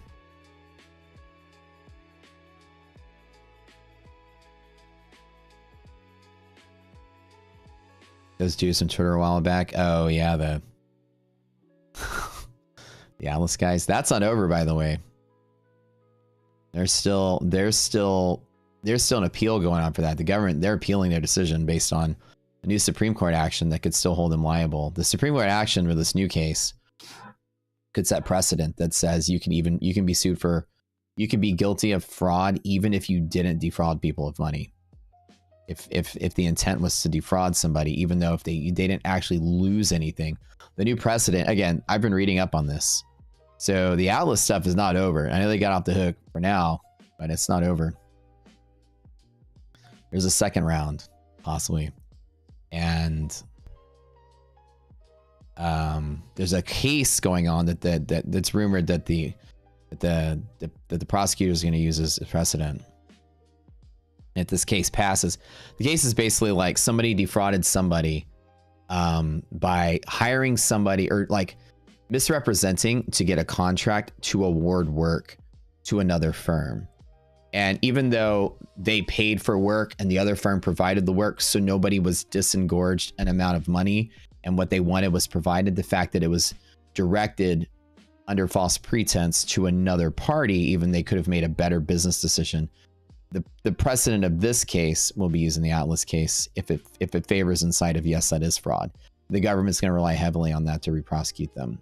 By the way, you guys read up on that. The government's planning an appeal of the decision. The old Zach Morris case. They shouldn't have taken the business loan. That's all I gotta say. LOL. But that's what's really going on, and that'll kind of say that if you misdirect people, even if they didn't lose money, if the intent was to misrepresent people, then you can be just as guilty, and that will be cited as precedent in the new appeal that they're going to file. So yeah, so those guys might have to go back As crazy as it sounds, right? This is what I just Googled, you know, recently, and that's what came up. That this year, this summer, actually, they're gonna wait for the outcome of that other case and see if they can cite that as precedent. So let's see if my little squiggly arrow is right today. Resilience is still negative. I don't know if we get a big rally today.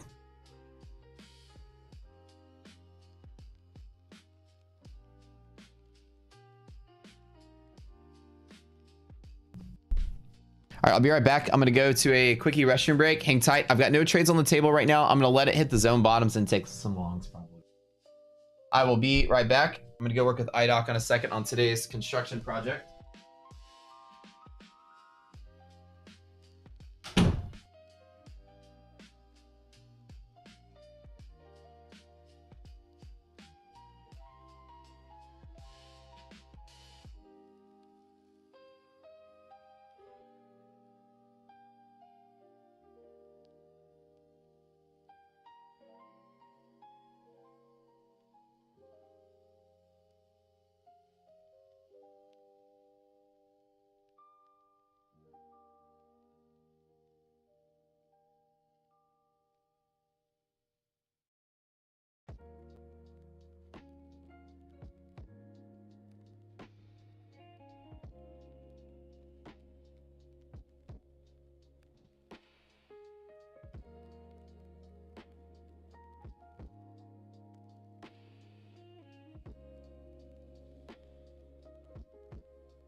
All right.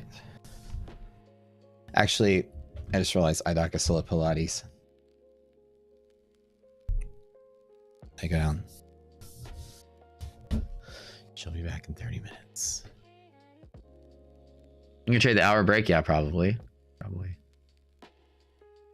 When are Jake and Logan Paul coming down? Oh, I don't even know. We all asking that. Oh, you're saying those guys from earlier, those guys admitted what they were doing. Yeah, so like I said, in general, I don't have any desire to be like in the boat of tussling with the government over financial stuff. I would like to see this as a bounce. I'd like to see this as a bounce, A pluses. Again, it's not looking like it's going to sell off. VIX is holding tight. Hopefully we get some pullback, but it doesn't look like it's going to happen. Can I just grab a long out the door and try something in case it goes? What about S&P today? S&P sitting in the middle.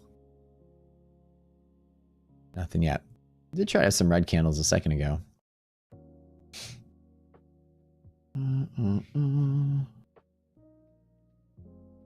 A little speed picking up here. It's gonna be just like yesterday.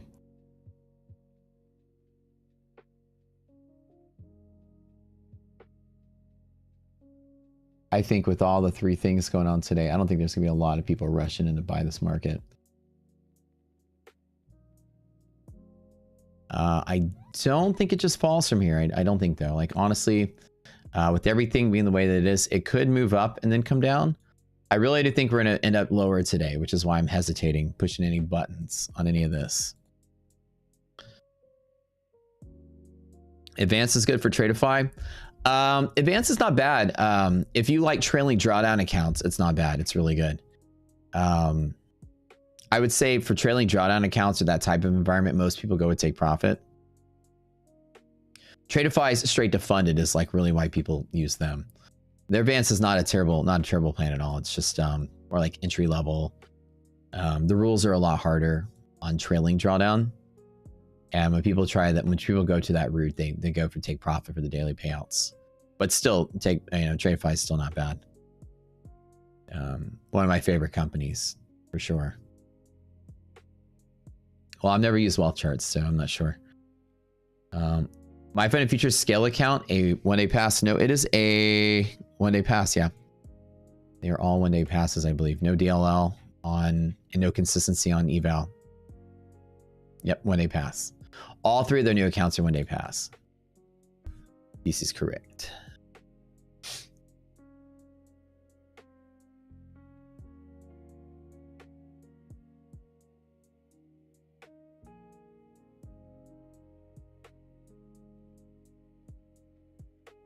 No, nothing. Flat right now.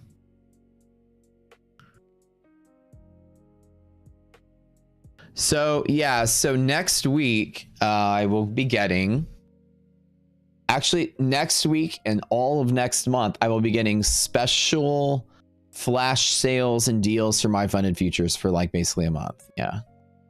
It's going to be like the My Funded Futures month party. So when I make those announcements, they're going to be pretty fat. Like special discounts, buy one, get ones, buy one, get a reset free, like all kind of stuff like that. So we'll be doing like essentially August will be the Rocket Scooter My Funded Futures extravaganza month. We flash some feet. Oh, you guys can't afford my feet picks. Oh no. What is FN? FN is funded next. Yeah. This ain't going anywhere till FOMC.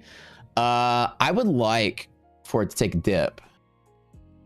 You know, like go ahead and, stick your toes in the water, take a dip. Water's fine. Let's just drop down to bull zone. Come on, gimme a little bit. Usually markets don't just fall, they need to be sold, and I don't see people selling. So anytime market's not selling in a bull market, I always tell myself it's probably going to rally. So am I missing out on half gap rally? Resilience is less than 0. I could still take the stab on the gamble, but all my accounts being green right now, I'm not in any hurry to risk up on this too heavy.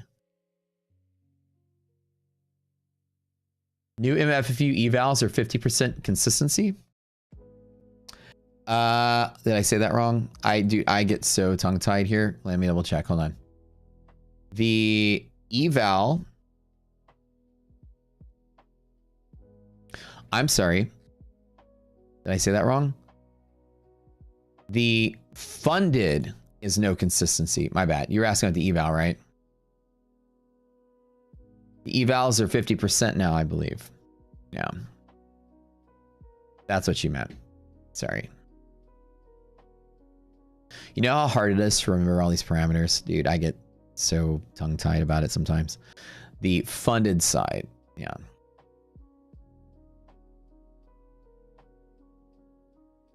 No DLL, no consistency once funded. Yeah. Plus they always change. Yeah, plus everybody has like 10 different account types and product types, and I try my best. My brain just doesn't work anymore now that I'm drug-free. No, other than tea, I've got no caffeine, no energy drinks, no Adderall, no nothing. So day in and day out, I have to function without assistance. And so I used to be more aggressive and stronger memory. Now I'm just going all natural for health reasons. Nobody likes a quitter.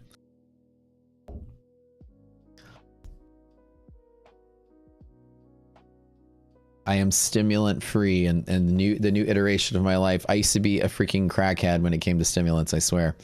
It was like coffee, energy drinks, Adderall. It was just so bad. So bad. And I used to be like super on point, everything. Now it's like, this is what we call slightly mellow, Matt. Health reasons, blood pressure was high. Cholesterol was getting high. And I decided because of that, I wanted to like essentially start eating better and working out more and being healthier. I got I was hospitalized a couple times in 2024 for deathly high blood pressure, like 220 to 240 range. And they were like, you gotta change something. I was like, all right, fuck, change everything. The stimulants helped rocket scare. They did. I'm like Steve Jobs building Apple. You know, it was basically, you know, Apple was built off of microdosing LSD. Okay, so you know, all those beautiful ideas came from him laying under a tree staring at the clouds. Yeah, so I went to the hospital twice. Genetics, stress, whatever. But I was like, you know what it was? I wasn't sleeping right. I wasn't eating because, you know, when you crank up with those stimulants, dude, you don't eat anything. You don't sleep. You stay up all night. So slightly mellow, Matt. Slightly green juiced, Matt. My BP got manageable though, so it's kind of nice. I'm down in the normal range again. I started drinking coffee slightly, like slight sips of it every once in a while. But because I don't drink coffee all the time, now when I take a sip of it, I'm wired like a freaking meth head. It's crazy. Like I get like, and I'm just like, what did you do? Oh, I just had a sip of espresso. I'm like the Hulk at that point. Matt starts selling rocket scooter supplements. That'd be kind of nice for your health benefits, guys. I was so happy we would get a little pullback. Can't we get a little pullback today? A little pulley back. Don't think it's going to happen, but just like any time, if the market doesn't sell off, it usually goes up. I would like to see it down at the A pluses. S&P back in pocket, bull zone break. Boom, boom, boom, boom. Nasdaq just chilling here. I would love to see this go down to there. Love more than anything. Bum, bum, bum, bum.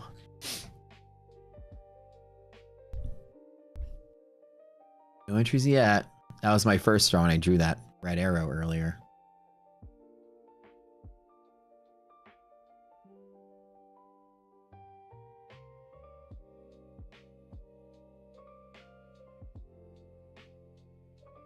Your nephew learned to speak Japanese while on Adderall. Dude, it's like steroids for your brain. Like superhuman strength. Crystal meth helps you focus. Yeah, I mean, whatever helps you focus, right? Y'all are so funny. I'm like you now. We're like super healthy people. Market flattening out in here. Do we get a break the half point of here?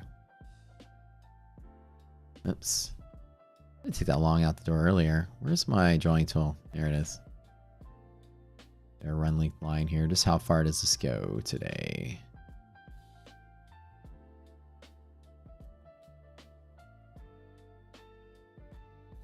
Did we make it there? Almost make it there. Watching Nasdaq today.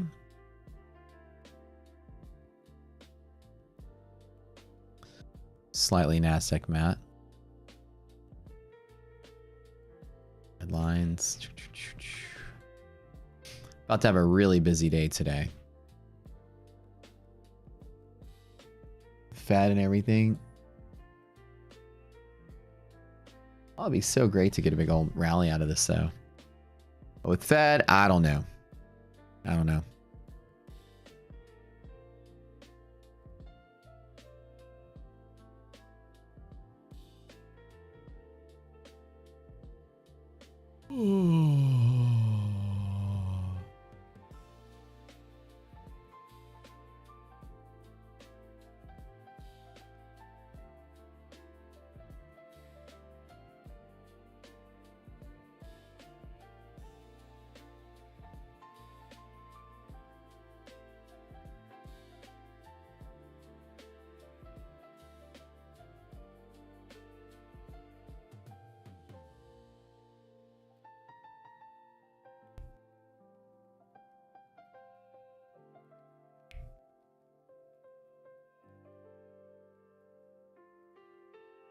Still sitting flat, not doing anything. Getting all my accounts ready for FOMC though.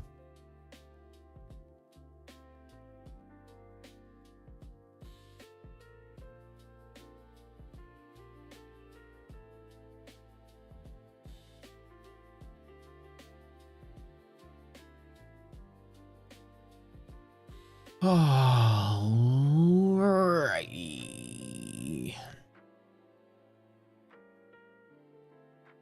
What's this gonna look like today?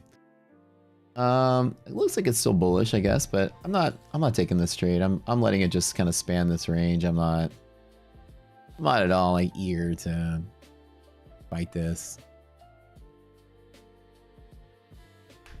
I want to get some A pluses. I've been longing at the open pretty much every single day, and yesterday was the day that longing at the open kind of burned and I fought back all day. I'm not timid at all today. I just didn't have the evidence that the market was going to be a good long at the open, so I didn't do it. Well, actually, I did it. I didn't do it in all my accounts. I just took the long, right when we filled the gap, took profit, chilled. Couple accounts, I traded this. Which on the screen is what you got. And then I'm going to work out a couple more accounts if I get something better. So not every day is going to give us a really nice, clean push. Now, I'll talk about the FOMC today, right? We don't really think the FOMC is going to cut rates. I think there's only about a 3% chance per the Fed watch that we get that. Fed funds futures. Oh, that's not that. That's slightly heavy metal math, though. 3% chance we get a rate cut. We go to 4.25. This is going to be 4.25 to 4.5. Pretty much probably we're going to get. And they're going to, all the focus is going to be on, do we get the September cut that we've been promised? Now, we know the dot plots have shown fewer Fed members think we need rate cuts this year at all. There's now 7 committee members that believe we don't need a rate cut. Whereas in December, there were only 4. There were 4 people that are like, nope, nothing. We should be the same.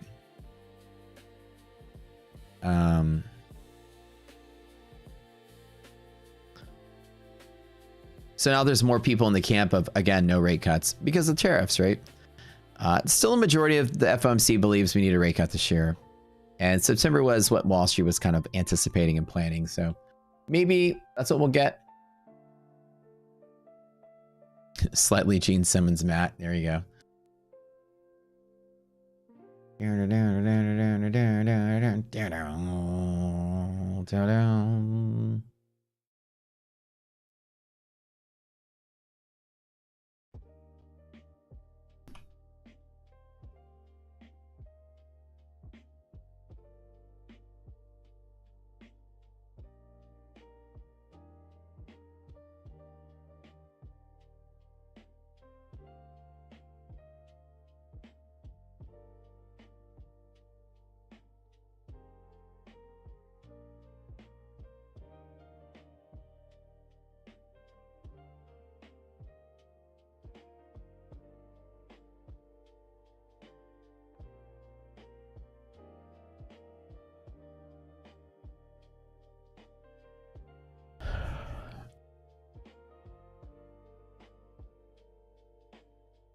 End of the day drawdown account. What's my recommendation? The fund index are by far probably the best ones out there, I would say. For uncapped payouts, my fund and futures, if you want the those are the two that I go for. So my fund and futures pro account is no DLL, no consistency, and 100K payout cap, which is practically uncapped on the pro side. Probably the best account you can buy. That and the fund and next is literally uncapped payouts with 40% consistency, if that matters to you. Both of them are miles ahead of everybody else. Uncapped payouts is the new sexy in props.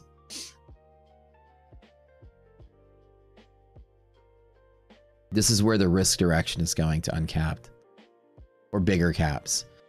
You know, the idea, and again, I got the top steppy kids coming in there and argue with me like, no, $5,000 every 5 days is like so good and so amazing. And I'm like, okay, after you pay $300 for activation and reset and 40% to taxes, $5,000 turns into $2,000 very quickly. And 99% of people do not make it to the second payout. So for, you know, I would say probably 90% of people a lifetime make $2,000 ever with Top Step. Ever. No matter how good you do, ever. You know, the new sexy in prop firms is literally uncapped payouts. That's where everybody's going. It's just the older firms are trying to put out a lot of FUD about that, trying to say, no, we're better, we're better. Look, you know, they're a dying breed, and they know it. And the newer firms are starting to win market share. The uncapped, my fund is revolutionizing the whole industry with some of the stuff they're doing. But I wouldn't blame them. Top Step's fighting tooth and nail because they're about to become a broker. They'd love for you to go to their live program so they can also take money from you from commissions. That's the whole goal, to save market share at this time. So I don't like that they're spreading FUD about better, actually better firms, but whatever. They really want your commissions, you know. I don't blame them. They're going to take all your money from eval, from prop, from activation fees, from monthly fees, and then when you go live, they're going to rape you again on commissions. So get ready for it. This is the, you know what I'm saying? Like I'm balls deep in the fucking prop industry. I know everything from that angle, what everybody's doing and why. I know it all. So when kids are drinking the Kool-Aid, I'm like, I wish you knew what I knew, kid, but whatever. Grape Kool-Aid, yeah, it's pretty tasty. But uncapped payout is extremely risky. It's a big risk step. Quicker payouts, also extremely risky. Payout in 3 days, very risky, right? Uncapped payouts, very risky. These are higher risk steps than these tiered scaled payouts. They're not bad. It's just that there's no way they're better. The firm is taking double the risk by offering uncapped payouts and things like this. And SimSide, so much better. I mean, if you knew the risk model, you know how much better it is. End of the day, John, what's your account? My recommendation, Legacy Funded Next for uncapped payouts, and My Funded Futures Pro. These are the two, David, that are there's the two best ones out there right now.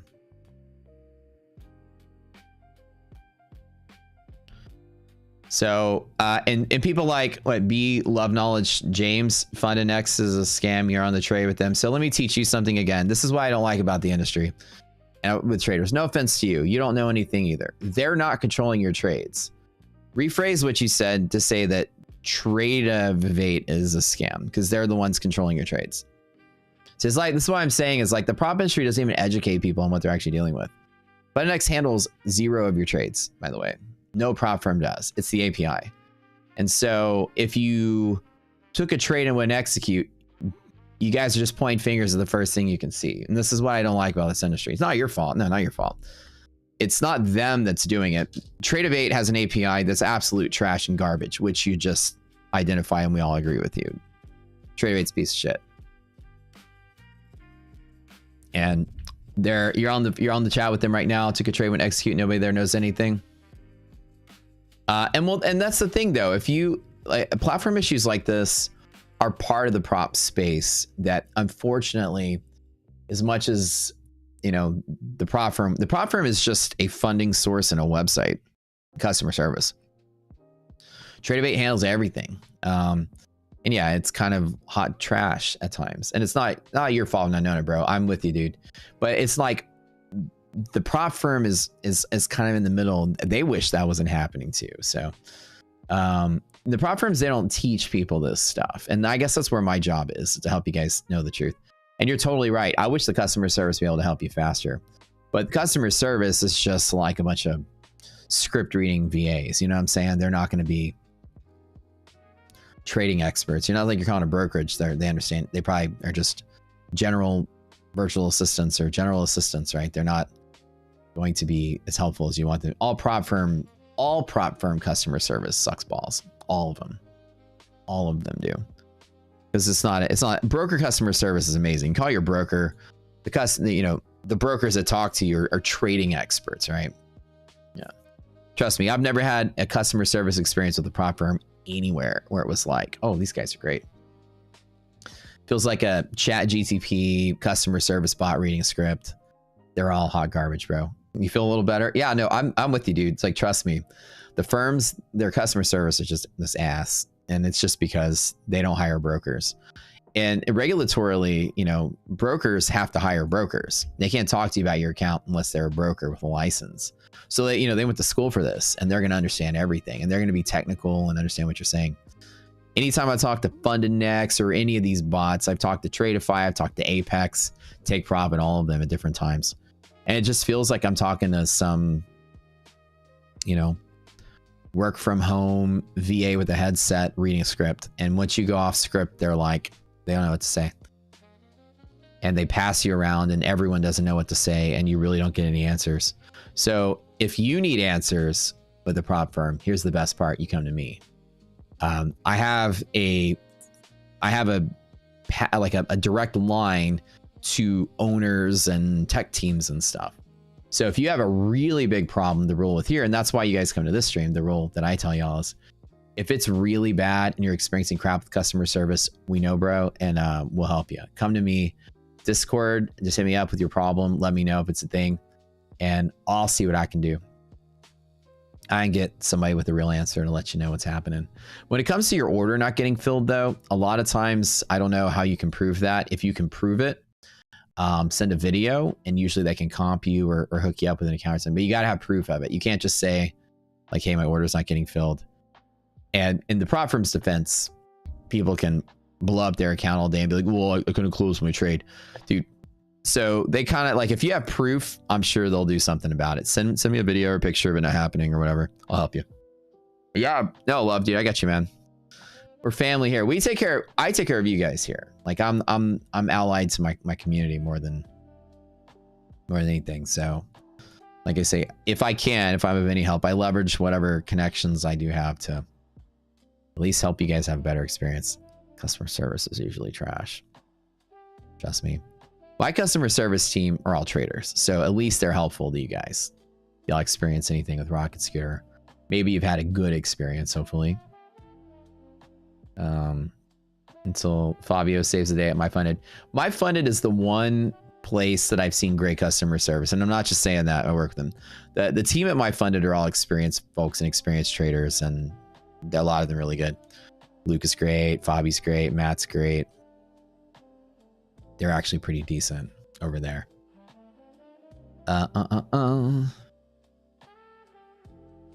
Hear your voice then? You're having issues? If you're having an issue with anything, send me a Discord. That's like just anything else. Just message me Discord what's going on. Don't just tell me a sob story. For me in general, send me like pictures or evidence or whatever, and I'll send it over. The one thing I'm not going to do is go out there and debate on someone's behalf on your word versus theirs sort of thing. Be like, look, here's a video. I tried to close the button. The trade wouldn't close. And then I can get you comped an account or something. Yeah. Right. Do something like that for me and I'll help you out. But if you tell me like a paragraph long story about what happened and what happened, I'm just going to be like, well, yeah, picture evidence. You know, I don't want to exploit the idea that, not saying you guys would, but people will try to scam me to scam them. I get all the time. I mean, I had somebody come to me the other day. Hey, I noticed I canceled my account. You guys have been charging me since January. I'm gonna, charge back my credit card. And I'm like, actually, my website tracks everything you do inside your account. You canceled nothing. You clicked nothing. The button was never clicked. Stripe tracks this, independent tracking. We actually log the IP when you cancel. We know where you canceled from. You canceled nothing. You never clicked the button. Our logs in 3 independent places: the server, the website, on your dashboard. You're still logged in. You've logged in every day using the platform. You've logged in since you've claimed you've canceled. You've actually searched for tickers, and our regulatory requirements are to track everything you search for to make sure you're paying for your data. So yeah, I know you said you canceled in January, yet you've been searching for SPY in April. So no, don't try to commit credit card fraud to scam me. Just come up and say, I'm a doofus. I forgot to cancel my account. Can you please feel sorry for me and give me money back? And I say, no, the customer is always wrong. Shut the fuck up. Pay your bill.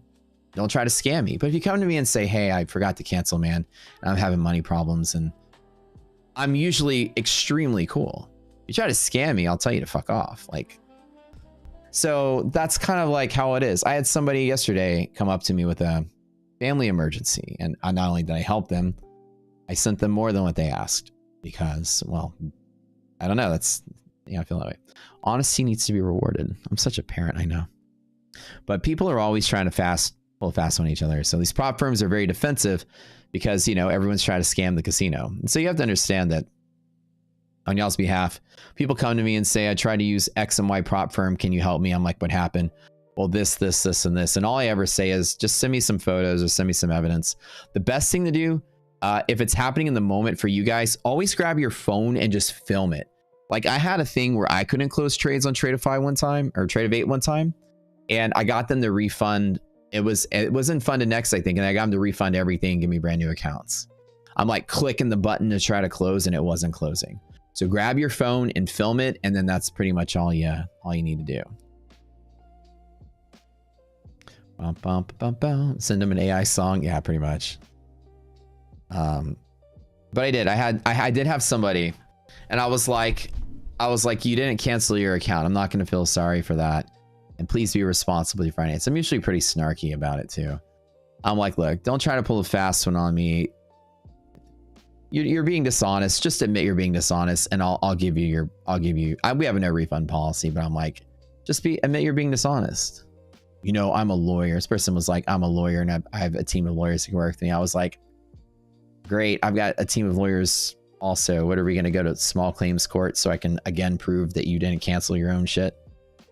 Do you want to be forced to pay the $1,000 plus another $5 in lawyer fees? Like, this is stupid. Why people are going that extreme lengths to just not admit that they messed up? People are scared little individuals. They don't trust that everybody's nice. And if you just are like, hey man, I forgot to cancel. I really did. And I'm struggling because I'm an unemployed lawyer, this person. Yeah.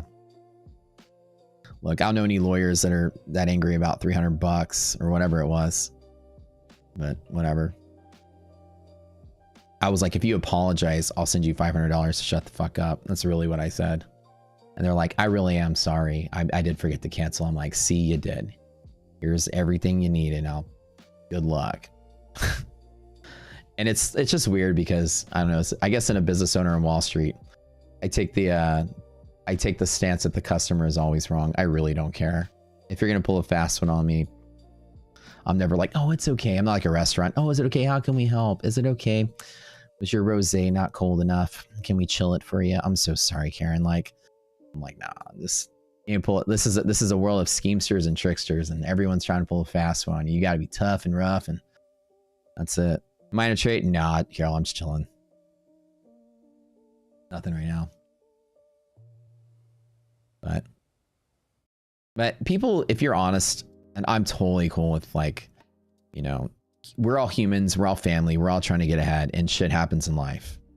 And, you know, people lose their jobs, people have hardships. You know, that's why we try to make it as affordable here as possible, but we're also really fair.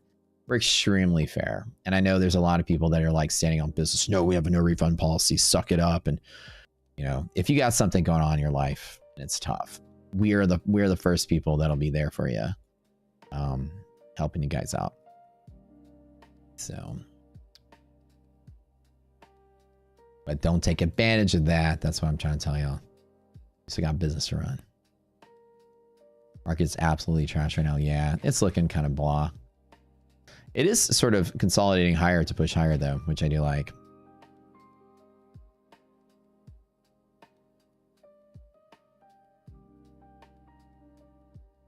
But what I don't like is spending like a week of my time going back and forth for somebody to say, yeah, all right, fine, I forgot to cancel. I'm like, I know you did. Why are you wasting our time over this? Apologize, and I have no refund, but I'll send you money as a courtesy. Just say you're sorry. Trying to trick me. All right. People be honest with each other. Great scalp date. Very, very nice. Very nice. Is your Rapid account better than the Legacy account? They're different rays. So Rapid account is more of like a cheaper account that has a scaled payout system. Cheaper, but you get smaller payouts. And once you hit the tiers, then you can go uncapped. The Legacy is for like big ballers that want a big fat payout right out the door. So it's similar to like the Rapid and Legacy is similar to Scale and Pro in My Fund and Future. It's kind of the same thing.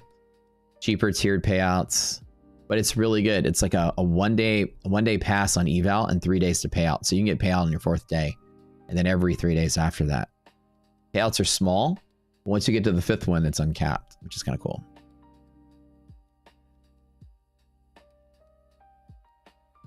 Yeah, and the Legacy, after a certain amount of payouts, will give you a lump sum bonus as well, yeah. Did I trade crude? I did, man. Like a long time ago, I was a crude trader. 2015, 2016, I did. But I switched to end of season. I basically stayed there. Right line on my chart, illiquidity pivot off of yesterday's sell-off. It's from the anchor point down to the low of the session. Middle of the range. It's just volume pivot, basically. A rebalance pivot for that downward move. VIX is sort of like sitting pretty, not necessarily doing anything. Do we think market's going to rally? Do we think market's going to sell? What do we think is going to happen, guys? What do we think? What do we think?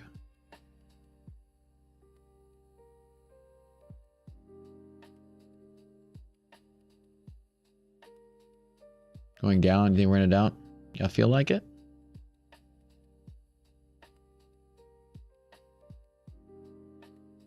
It kind of feels like it, doesn't it?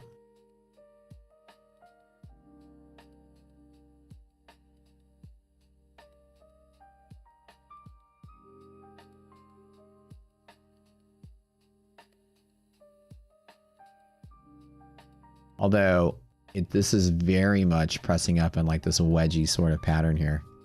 Not that I care about chart patterns, but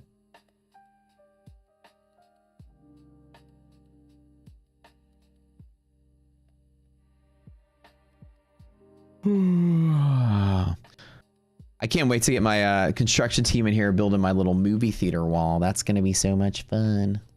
Probably like a 2-day project, I would say.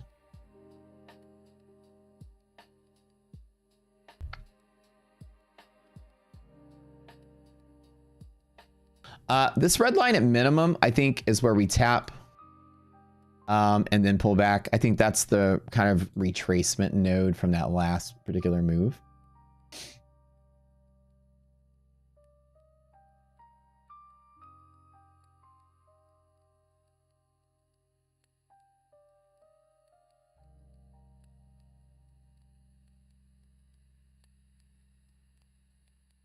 Yeah. I think that's just what I feel. I don't know what you guys feel, but it literally looks like it's squeezing higher. Like it just has that we're about to get a big ass green candle out of it feel. FOMC today is going to be a pretty, I think, mild to medium event, and earnings is going to be a mild to medium event. The market's going to like do this one way and do this another way, and I think it's going to end up, because we've got Microsoft, Meta, and FOMC all on the same day. This is like the biggest news day of the quarter. And who knows if Trump's going to say something in the middle of all of it. It does look like it's trying to squeeze higher. That's a little... Right, this little upward consolidation and starting to curve. Looks like short squeeze. Feels like it. That might be what we end up getting. I don't feel like it just falls from here. I think we're going to get a little squeeze pop. I mean, it's very obvious that the market's not selling off. That's NASDAQ. S&P is sort of a similar topping thing.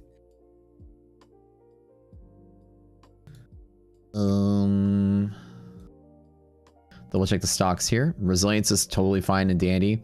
Nvidia pushing, that's kind of like where it is. Apple selling, a little balancing act here. Microsoft selling in at MHP. So this is where the stock's going to be supporting. Microsoft had a bounce of an MHP. It looked bad this morning, but things I think have recovered slightly since. Yeah.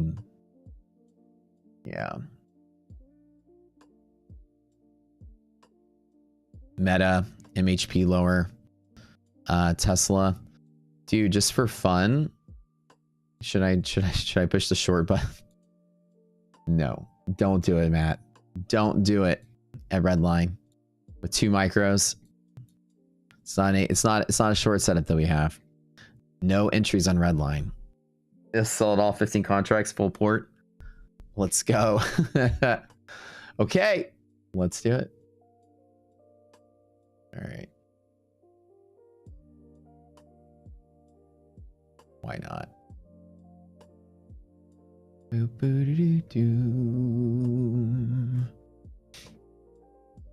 right, full port to the short. Let's go. Metal Matter Priest map. You're out. Yeah, I probably wouldn't be. Honestly, you guys, I think y'all are probably being smarter about this too. I'm not really. Are y'all doing anything right now? I took longs out the door, which was pretty good setups, and now I'm just kind of chilling, waiting to see if anything better comes out of this. What do y'all think is going to happen? That's what I want to know. Are you guys shorting this? You place the short just for fun with some micros? See, here's the thing. All of our music, all of our stream, all of our everything is built around fans and magnets. We don't have any songs. We have all these like market please don't die today, you know, hopefully the market rally sort of songs, whoosh fan go up songs. We don't have anything for death markets. Like we're like wishing for the market to fall because we never really do, right? Where's the songs that are like market please die today? Market find the bottom today, free falling today. Like, do we get any of that kind of stuff? We don't have any emojis, anything for pullbacks. Like, can we get a pullback? That'd be kind of cool. There's that red line tap. That's that little thing I was talking about a second ago. We're rolling into a new hour in about 10 minutes. Bum, bum, bum, bum, bum, bum. Alrighty.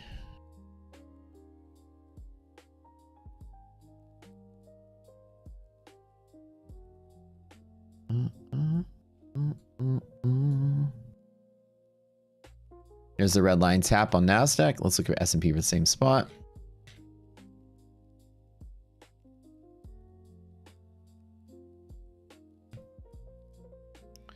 There's a little draw until here.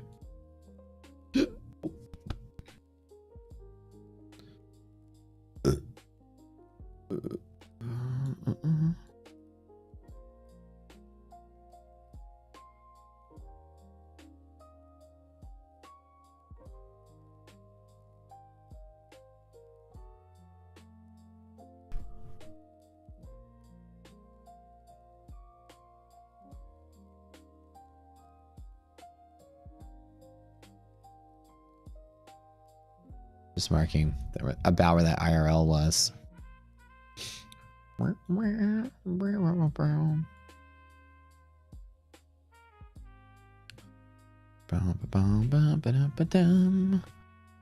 Okay, some of you guys are tapping short on this. Are taking the pullback trade. Are some ballsy peeps. Ballsy.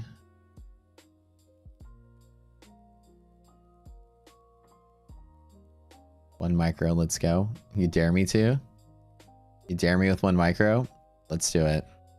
I'm gonna do what half you guys are doing.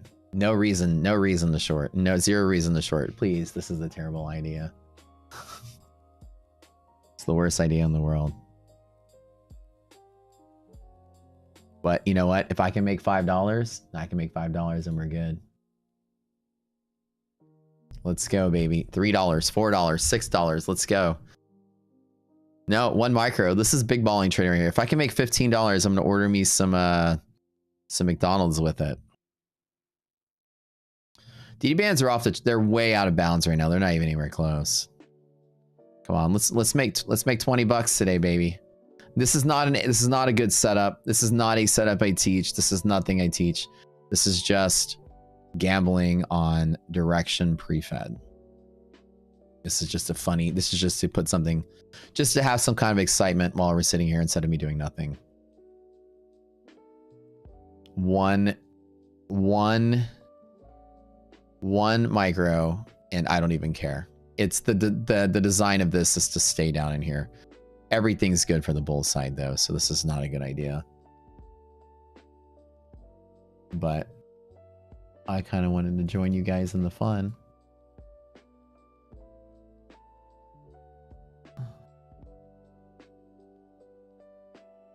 Stocks are doing pretty well, especially since we had like some of the majors bounce off of key supports.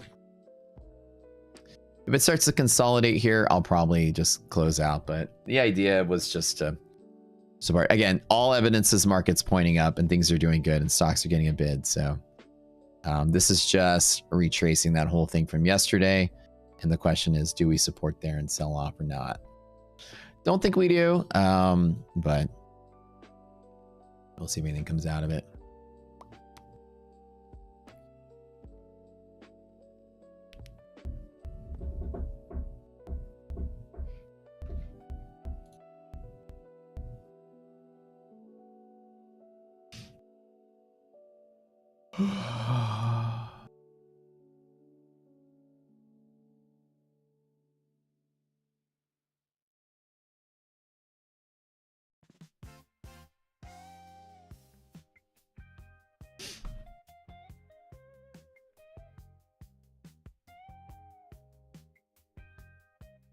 Come on, man. I don't want to lose 10 bucks.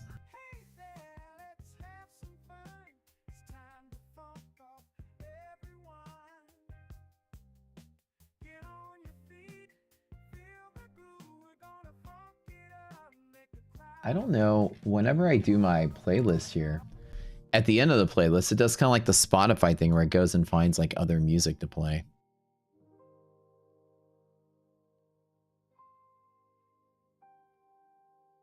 That's not, I was like, that's not one of my songs.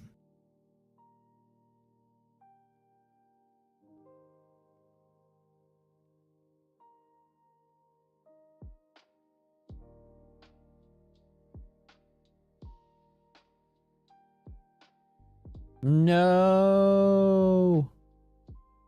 No, I lost $20. No. Maybe I'll just overshoot. I'm just literally giving off right now. I don't have a good trade set up.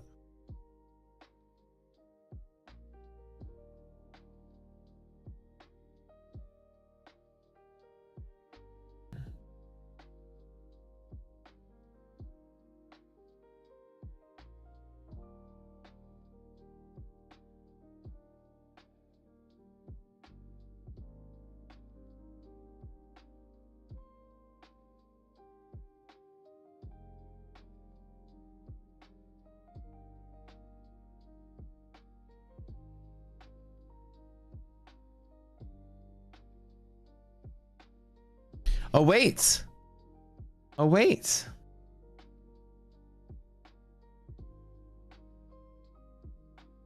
Doth I see bettering conditions?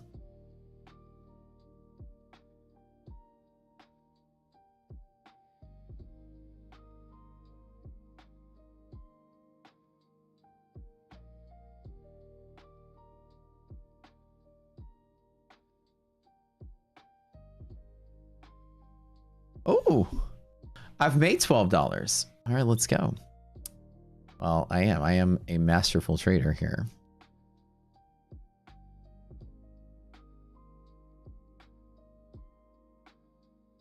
Let's go. $10. Let's get, can we get 20?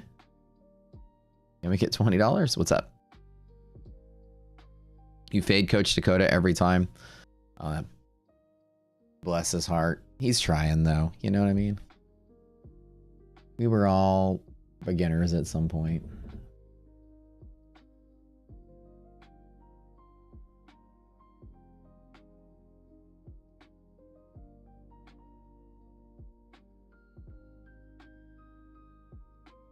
He's trying.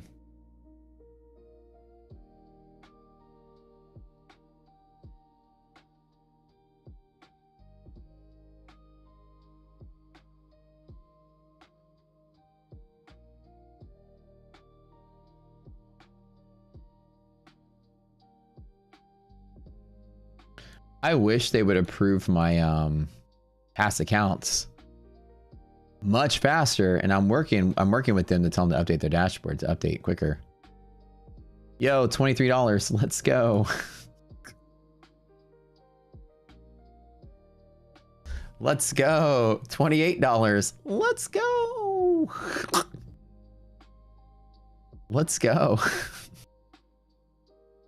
You guys are so good at this. Y'all shorten. Like, look at you guys. Look at y'all. Look at y'all. Oh, how cute. Make that money, baby. Watching y'all make that money make me happy. Look at you guys.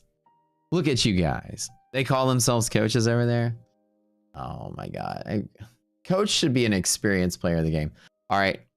Should I take my $30 or should I hold it? The Aussie funeral procession is more entertaining this market. Yeah. Oh, I would bet. My Tradeify code didn't work. Rocket scooter, bam. Type it all in one word. Look at you guys. Short. I should hold on to it. My $30. Are you sure? Are you sure? Because that's all I care about.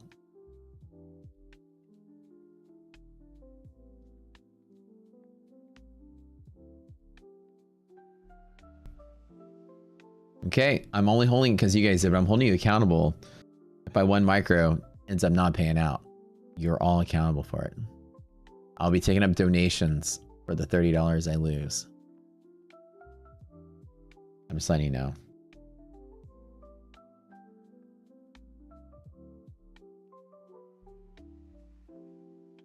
Red line is not a high probable entry. It's just a possible entry. That's why it is there. And people that are bearish, that's the short that they do take.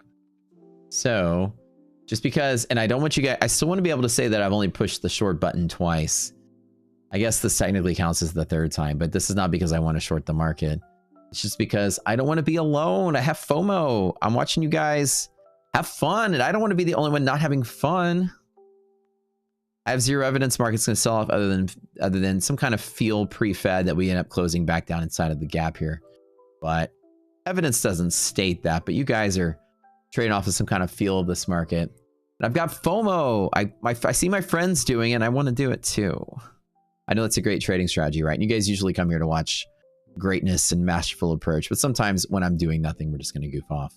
And I'll throw 1 micro in the mix. I have zero evidence that this thing is coming down. It's peer pressure. Y'all are too convincing. I can afford an Applebee's meal now. Oh, that'd be great. You know, I used to remember the days. I used to hang out with this group of people. And we would do...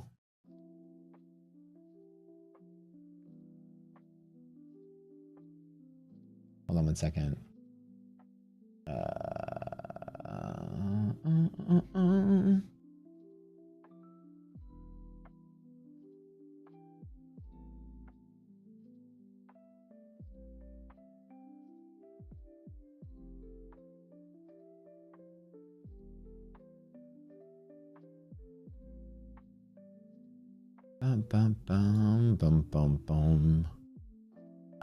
We used to go to Applebee's. The group I hang out with, we would go to Applebee's all the time.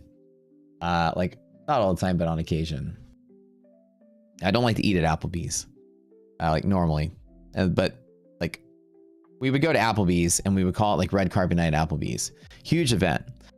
Everybody would rent like evening gowns and tuxedos and limos, and we would hire somebody to stand at the door with a red carpet, and we would all just pull up into Applebee's on $1 Mai Tai night on a Thursday, whatever day they used to have it, with like 50 people.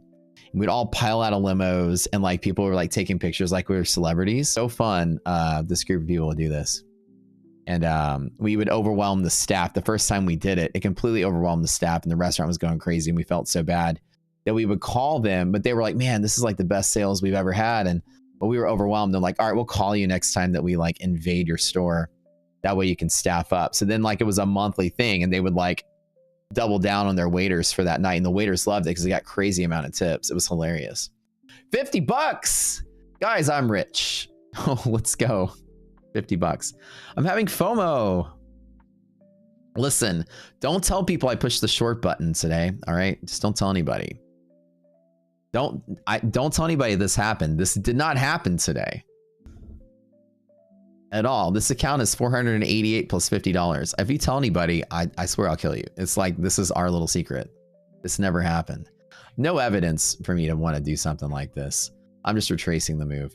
You know what? I hate shorting, and I'm going to take my $50 and I'm going to go Applebee's with it. You know why Jobs named it Apple? I don't know why he named it Apple. According to the Ashton Kutcher movie, he wanted to name it something that everybody saw and they just had to have. He thought everyone loved fruit the way he did. He was such a weirdo for fruit. He's like, I want to see it and I just want to have it. Like, like Apple. And I'm thinking the movie when like Woz was staring and he was like, people don't like fruit as much as you do, bro. Like, you remember that from the movie? So yeah, secret short enthusiast. I swear to God, Jack, if you tell anybody, you're dead. No, don't tell anybody. No. What's it like married to a Vietnamese family? And is there always drama, Vin? Oh, we're not married yet, but is there always drama? Oh, there's always drama, but it's fun because like I come from a family that is like the least kind of in each other's business sort of thing. I know IDOC is here. She's probably gonna kill me because she's hearing me say this. My family's in the least of each other's business. They're so chill and so cool and nothing phases them. Like, hey mom, I just started smoking crack. And she'll be like, oh, well, that's what you feel is okay, honey. All right. I'm just kidding. My mom wouldn't say that. But her family, it's always like, they've always had something to talk about when it comes to somebody who has something to talk about when it comes to somebody. It's like a never ending circle of chatter. And it's fun. I think it's fun. It's like a fun soap opera at all times. And her mom is like a celebrity in Vietnam, which makes it even better. So we get like the celebrity tea. We get all kind of fun gossip when they sit around and chat. So sound like your uncle's secrets in Applebee's. Oh, that's hilarious. He named it Apple because of the Beatles record company as a fact. So he named it like after the Beatles just for the brand confusion. Is that how he did it? The bite out of Apple is symbolic of Adam and Eve's rebellion against God. Yeah, this is what I thought, that the bite out of Apple was symbolic for the, being rebellious, right? So Apple's whole thing was to disrupt the industry. They wanted to be known as the rebels and the outlaws kind of thing. That's what I always thought. Because he gave that speech like, we are the geeks, we are the freaks, whatever he said. You know, we're the outcasts. Such a cool speech. It's the best kind of family. You should never get bored. Oh yeah. But yeah, Vin, it was like dude, it was such a culture shock. But it's cool because I'm so laid back and cool, nothing phases me. But I don't think she's here. I think she's in Pilates. Yeah, IDOC's really dramatic sometimes. Don't tell her I said that. But in a good way. It's the good outweighs the bad. She's gonna kill me if I say that. She heard me. I know I can hear her. That's Closet Permabear. Don't you dare. Poosh, don't you even dare. Don't go there. Never. Never.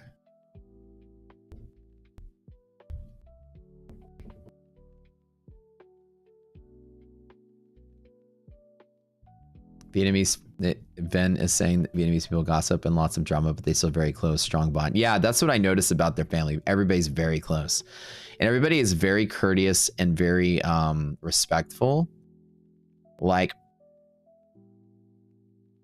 her dad treats me like his favorite son, sort of. He thinks everything I say is cool, and he thinks I'm so cool. It's kind of adorable in a way. He like basically... one time I was like, have you guys ever been to Cheddar's? Just because we were in a hotel. We went to Dallas for some event. There's a Cheddar's nearby.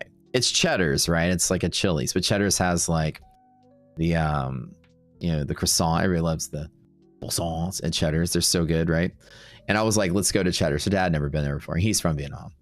And he was like, Cheddar's is so good. Oh my God, Cheddar's, what a great. And so he always is like self-referencing like how cool I was for recommending such a cool restaurant. Kind of like, I like the scene from Step Brothers where the dad was talking to the other stepbrother and he was staring at him like this, like, she's like, I've never seen you react this way to somebody. He's like, huh? What, honey? And he's just like adoring the brother because he's just so cool. So I always joke that that's like her dad. He thinks everything I do is cool. Like I'm such a cool dude. And I was like, it's just, so recommending Cheddar's got me a ton of brownie points. And he's like,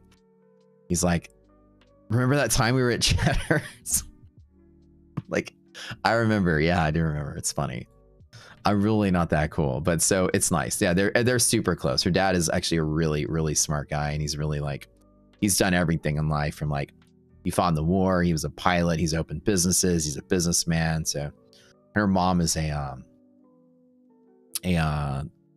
celebrity. She's a singer. She's very famous in Vietnam. So They're a very cool family to be part of for sure.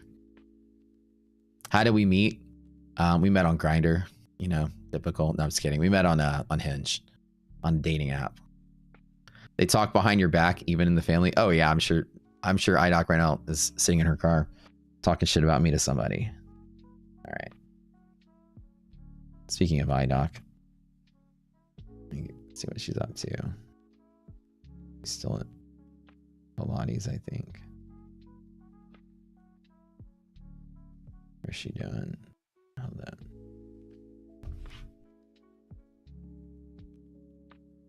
Oh, she's going to the store. Oh, what you buying?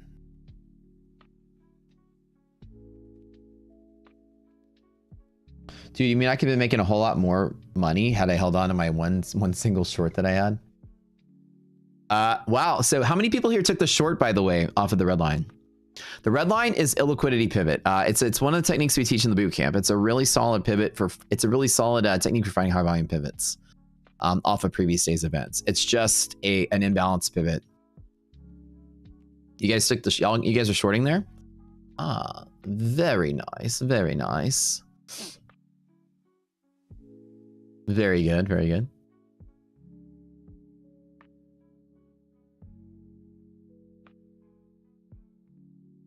Danny says, wait, that's why you dropped out of my classes? You're a scalper, sniper, trader, and the people don't talk enough. What do you mean, Danny? People don't talk enough? Ween Nguyen says your fiance is very dramatic. LOL.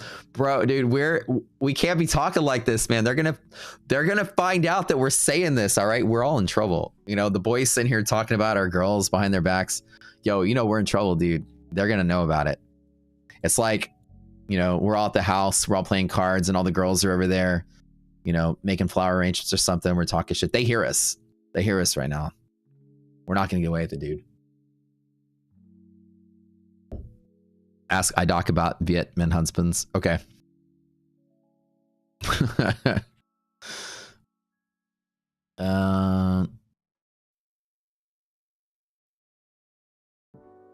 If you got the cheese fried, dude, look at today's trade setup, man. Look at you guys falling all the way to the half gap. This was the short, by the way. If you got that short, that's a pretty good setup. I would be shorting all the way to half gap with positive res. I'd close out. Damn, you guys crushed it today. Who got 50 points? Fucking A. Congrats, you guys. I'll let IDOC decide if she feels comfortable doxing who her family or her mom is. Usually, you know, on the internet, we have to be a little anonymous. Oh, wait.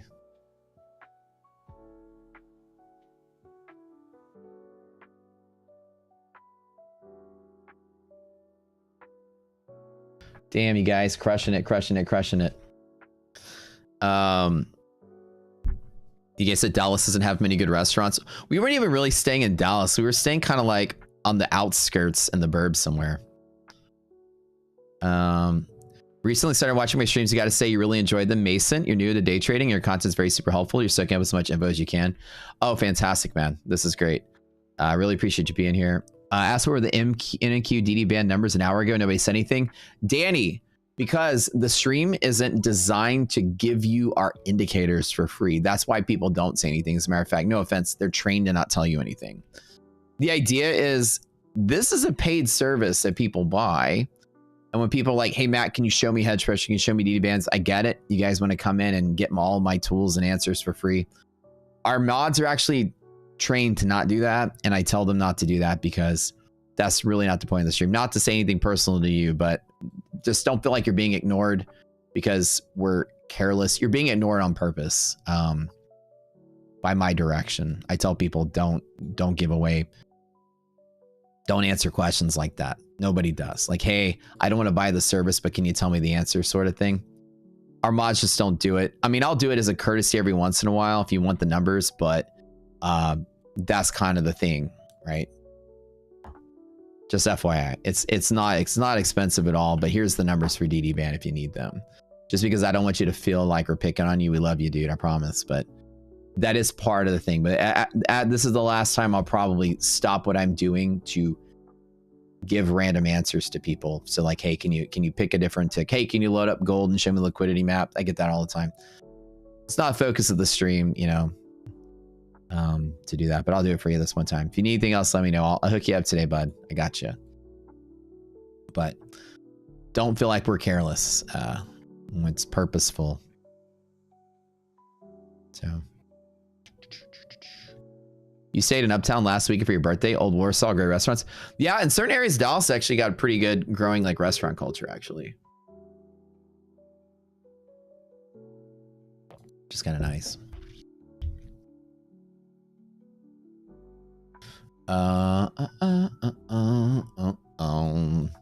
Do we fill the gap and end up in the zones down here? Man, how many people are actually still in the short? That's my next question. Question number 2.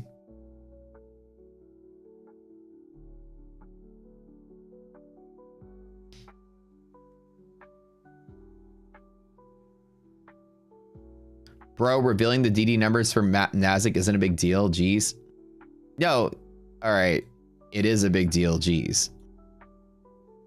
I'm not here to give you free shit. Please don't get on my bad side today. See, all your stuff is proprietary. That's not good either. All right, let me just, all right, I'm not even gonna try. You guys, I know y'all are about to rip him a new one. Y'all be nice too, okay? Oh my God.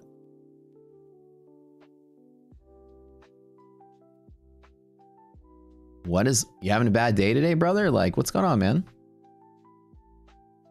Proprietary. No, my job is to make sure that your life is great for free. I wake up every day and do this 9 hours a day to make sure you're doing great, stranger.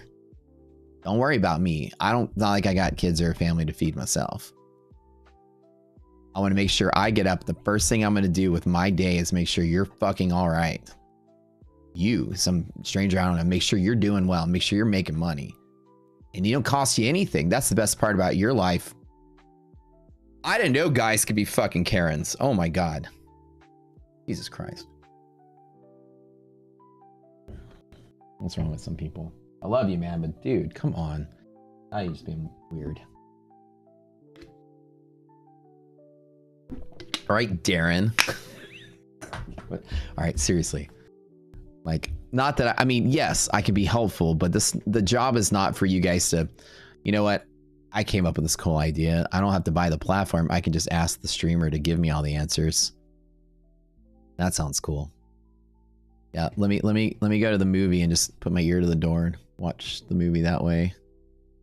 Yeah, I mean, you can, I guess. I don't know, but just be real.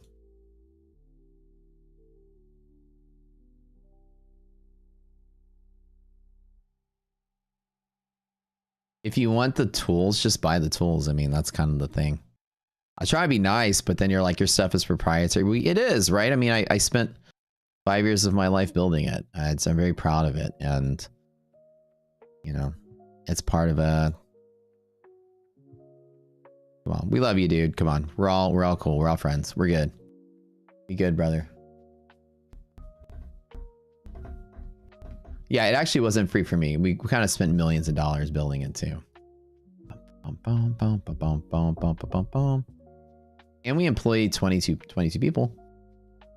And their families rely on the income, which is kind of nice for them. And during COVID, we didn't lay anybody off.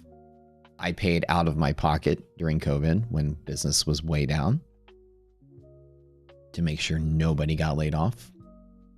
And that was personal from my money. We didn't have the income to cover everybody's salary. Then right after COVID, I gave everybody raises to help them catch up. Out of my own pocket again. So we really appreciate the customers at this company.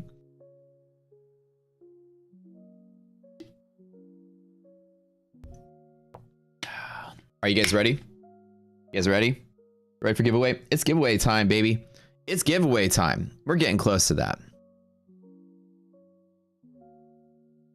Guys in Discord don't talk. Well, that's not the point of Discord. It's not the point of Discord to help you get Okay, let me start over. The point of our service is to train you on trading. I talk all day, every day. I'll help you guys all day, every day.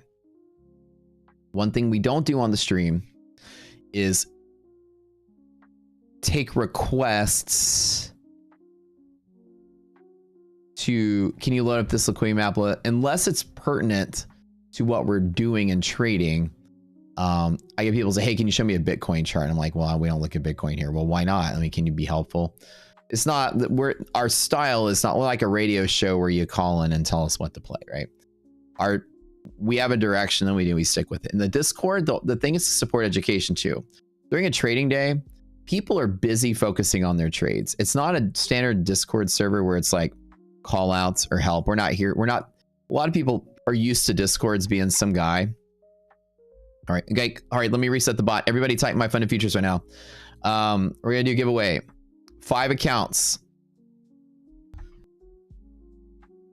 So a lot of people are used to Discords being a place where you show up and they give you trades or give you answers, right? Call out Discords. We're the one Discord that doesn't do that. Like our Discord supports teaching you how to do it rather than telling you what to do. And you're going to realize the culture is very much that way. It's a lot of people that are like, if you're like, hey, can you help me understand what hedge pressure is? A million people will answer that question. But if you're like, hey, should I long or short today? Everybody will probably ignore it. And it's a different culture for Discords, but I think that's why we're so popular, because we're not a handouts sort of place. It's very much like people are like me. If you're really looking to learn, people will love to help you. But if you're looking like you're just wanting the cheap, easy, free answer, people are going to kind of like turn their shoulder, I guess. All right, let's see if we can get some sell in here. That'd be kind of nice. Back to fill the gap would be lovely.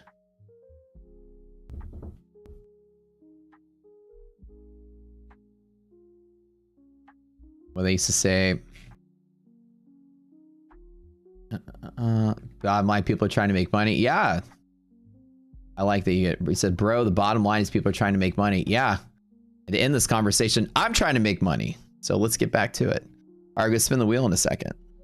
You nailed it. Let's get back to it. Let's make some money today. All right, MFFT, we're gonna give away, today we're gonna give away 5 cores, 5 scales, and we're gonna give away 2 funded next, maybe 50K of the new plans, I think. But unfortunately, like for my style, like if for instance, if we're trying to do some kind of setup, or I'm trying to do some kind of setup and describe it, I'll be talking about what I'm gonna do. But with too many people here, we just don't make it a like don't really take requests that often. I just do my thing. Usually got to stay focused. My funded futures, giving away 5 core accounts. Are we still positive on resilience? Positive enough to buy the dip? Should I buy the dip or should I do the nothing? That's the real question. Should I do the nothing? Should I?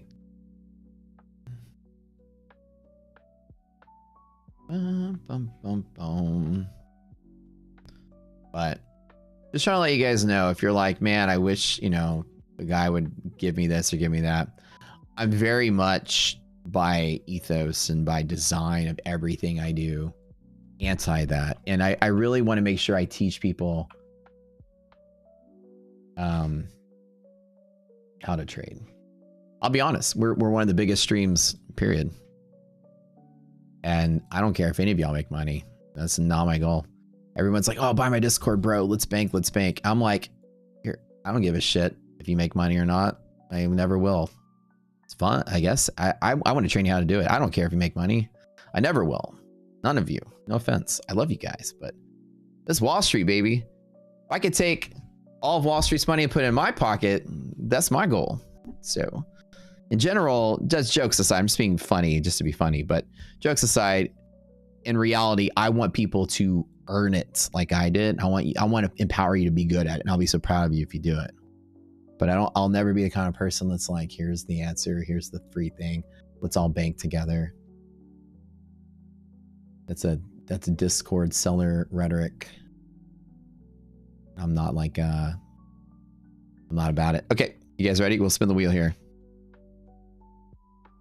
We want a memorable experience. That's why our channel is going viral. That's why our reviews are all 5-star, because people are like, damn. And then it's like Miyagi, right? Miyagi didn't hand it out to Daniel. He trained him. I'm training you guys. It's a mindset. You'll get to your goals, and then at the end, I'll be like, I cared about you all along. You just didn't even know. All right. You guys ready? You guys ready? You guys ready? But I got to prepare you for Wall Street, because it's going to chew you up and spit you out. That's why sometimes I got to chew you up and spit you out. Make you prepared for the world you're in. All right, let's go. Let's go. Let's go. We got some music here. Some music here.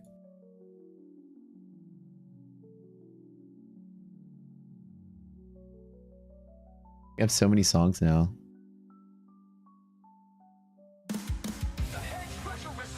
We got like the old school song though.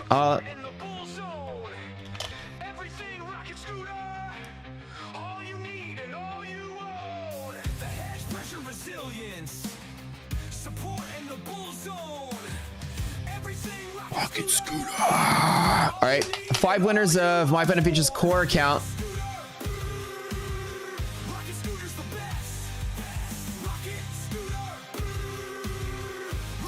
We're gonna give away 12 accounts, so stay tuned. Hit the like button, guys. You can do me a favor, smash that like button.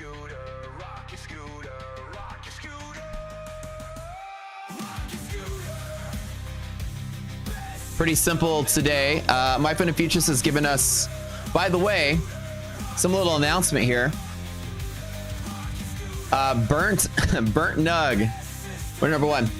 So normally we give away about 120 accounts every month on this stream, and another 500 or so on My Fun and TV. I've gotten approved so far to give away twice as many accounts so far in my negotiation with my partner. So we'll be able to give out twice as much next month. I've got Funded Next to approve 60 giveaway accounts every single month. That's 3 a day. 60. From like the 10 we already have. 8. We have 8, sorry. 60. My Fun and Futures has approved us giving away 50 accounts this week. So it's gonna be big. Burnt Nug. Yeah, that's my, and again, like I said, you guys, what can I do with my affiliate powers? I could go ask for $100,000 salary so I can buy a sports car every other month or something. But you know what? I think it's kind of cool. What is 60 times 200? That's like a $12,000 that I just give to you guys. I think it's better. It's better off in y'all's hands than mine. All right. Haven't heard this song in a while. Fires up the rocket scooter, day trade swings like a wild commuter. Charts dance jig and stocks go higher. Resilience guides like stars, white fire. Rogue of the Lamb, winner number 1. Last person to type anything. Liquidity maps reveal the twist. Market maker hands unseen by day. Did you guys like decide you're gonna enter the contest and everybody's making coffee right now? Rogue, get in here! Rogue! Kristen, I know this is your favorite song. This was such a good one. I thought it was good. All right, Rogue, congrats, bud. Yeah, I'm telling everybody as negotiations are coming around and everybody's like, you know, hey, let's renegotiate your contract or whatever. I'm telling everybody, well, we're now twice as big as we were last month. I like to give more things away. And they're completely like, are you sure? In the market jungle, swift and keen. Max got strategy, sharp and clean. BJJ 1-on-1. Winner number 2. I'm like, yeah, I'm sure. This is what I like to do. I think that of all people out in the prop space, there's a lot of money being paid to influencers, right? A lot. I don't think they're sharing most of it with you guys. I think they're keeping most of it and spoiling their own lives with it. I might be the one person in the prop game that's not really too dependent on prop money for much. I'm like, ooh, we have some extra income. Okay, let me give more stuff to the clients, and also let me use it to hire more people in Rocket Scooter. That'd be kind of cool. Build more cool shit with it. Just keep churning the machine with it. It's not for members only, dude. Anybody Ravage, anybody can enter it. So we're doing 5 now. We'll do 5 more in about half an hour. All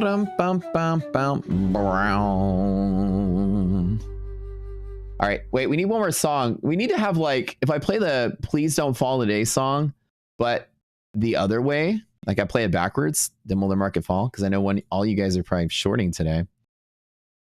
And y'all want the market to sell off. Brittany, look at that. Brittany, wasn't it you yesterday? It was like, I saw my name. It was like 3 slots away from my name and I almost won. Oh, I remember. I remember, Brittany. I do remember yesterday. Look at that. Now you won today. Congrats. She's like, oh, I saw my name. It was like 2 slots away. Matt's in the flow. All right, let's see if you guys have any new songs in the actual song submission category. Where's it at? Where is it at? Oh, there's a ton of new ones. You guys have been right. Rogue, actually, Rogue being one of the winners today. He wrote an Every Single Time song. We got a 0 DTE Trader song from Brian. Mind Over Market from Brian. Let's play this one. David Gerasso, winner number 4. Are these one-time spam the chat thing? Or are we supposed to spam it every roll? No, one time, Prosper, just one time. You thought it was an EST. You thought it would bounce. But Vix had other plans. You lost 4 accounts being dumb, and you need this win. Oh no, dude. Well, yesterday was hard for everybody. I got slammed around yesterday a little bit too. Don't feel too bad. Yesterday was a tough day. I'm lucky I walked away with any kind of green.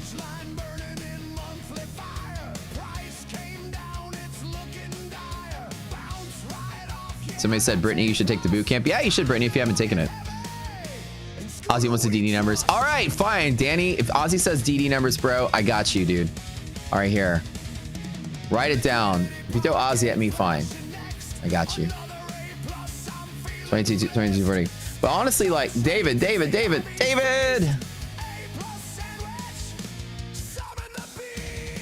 All right, David, you got it. I saw you. You got in there.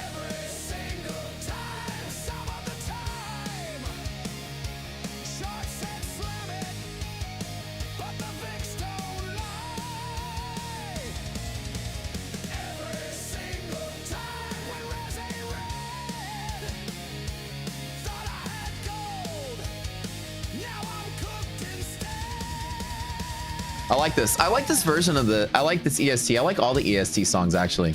Farhan. It's a me one. Did you win? You always win. All right, so Trader Hitch, I remember you, so you went tomorrow. Okay, so we got all 5 of you guys. Congrats. David, it finally got you in there at the last minute. You lucky devil. You got in there in the last possible second. All right, I think we wrote all your names down. Hold up. Did we get it? You saw the setup. Oh, no, not yet. Okay. All right. What 5 of you guys have to do. Congrats. Volatility. Don't care how clean it looks. Risk is real. Right, Neil's name's down. Hold on. You guys are gonna love the new My Fun of Futures. It's really good. So we'll do another giveaway in about maybe 10 or 20 minutes. We're gonna keep at it.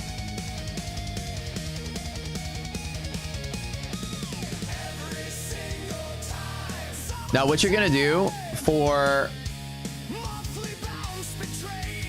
what you're gonna do is you're gonna go to the Discord in the description of the video. Go to our contest channel, look up Slack, see the admin there. Send him a message.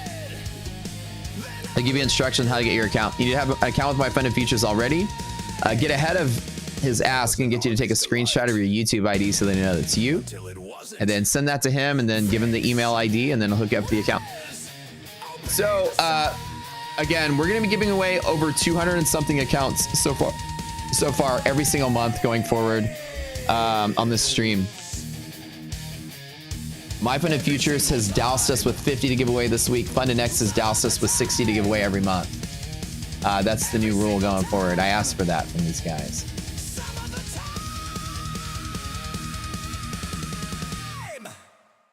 Some other time.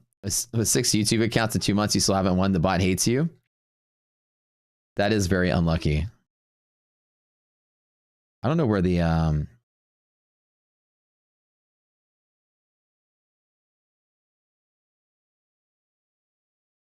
okay. Mr. Crowley, boom, boom, boom. Hell yeah, baby. Hell yeah, hell yeah. You're in the Discord just for the AI songs. That's a pretty good song. Okay, what about this one? That has some really good. Simon, you have a Suno link. Simon, can you actually upload the song instead of posting the link? That way I can play it from the Discord rather than opening links. Thank you, thank you. It's easier if I just can push play in the Discord. That way I can download it from there. All right, we'll do another one in just a little bit. I'm currently flat, just chilling in markets. All green today. I made 50 bucks on that short playing with you guys. Slack's name is never misleading. He never slacks. He's literally like the anti-Slack. What is the opposite of Slack? Taut. Maybe he should rename his character to Tots. Like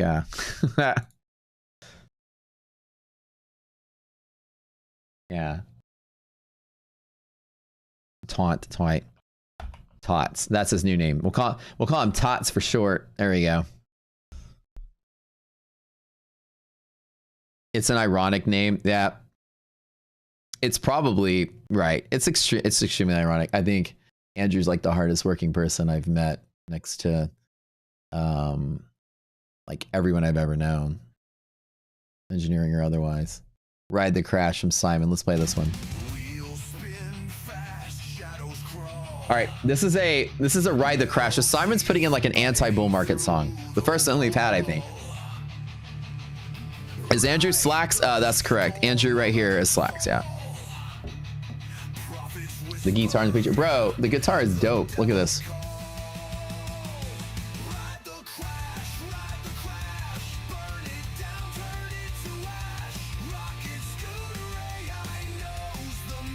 This is the one. This is the one.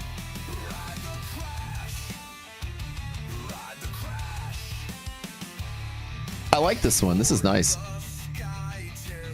Wait, hold on. Hold on 1 second. I think they're here. Hold up. I got the construction folks coming here. Oh, Doc is here for it. Okay. They're building us this like awesome movie theater wall thing. What % of YouTube does take for the donations? Oh, that I don't think they take anything. I don't think it's like Twitch. I've never looked into it, but let's Google it. How much does YouTube take from donation? Super chat? Oh, they do? How stupid, man. Why are they trying to be like Twitch? I mean, Google makes enough money. 30%. That's stupid. Bullet for my Matlin sign? Yeah, it kind of sounds like it, right? This is a cool song. All right, you guys ready for the market to sell off? Is that what you're looking for today?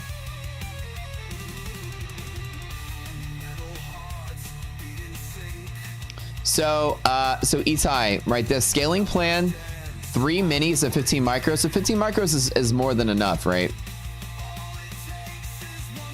Think about what you're saying. It's correct in a sense of yes, you would think that you'd be able to allow, but I'll tell you why they didn't do it. There's a reason people don't understand a lot about prop risk because you're not in the side of the casino.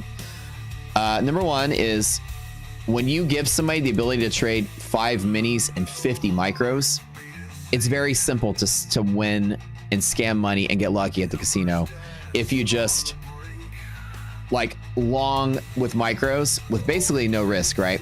So I can just long and long and long and long and martingale with micros throughout the daily range. And then eventually I'll make money, right? And the reason they don't give you a lot of micros to trade with is because you take very low risk, and you can take very low risk and get very big gains by just being lucky. And so when they have these scaling plans, it's to prevent people from martingaling. So when they give you a ratio, for instance, and a lot of the firms will have scaling plan. It's a big thing. 3 minis. Most firms are 10 to 1. Like a lot of the firms. 3 minis or 3 micros is what you'll usually get. So the fact is that if Fundinex gives you 15 micros for 3 minis,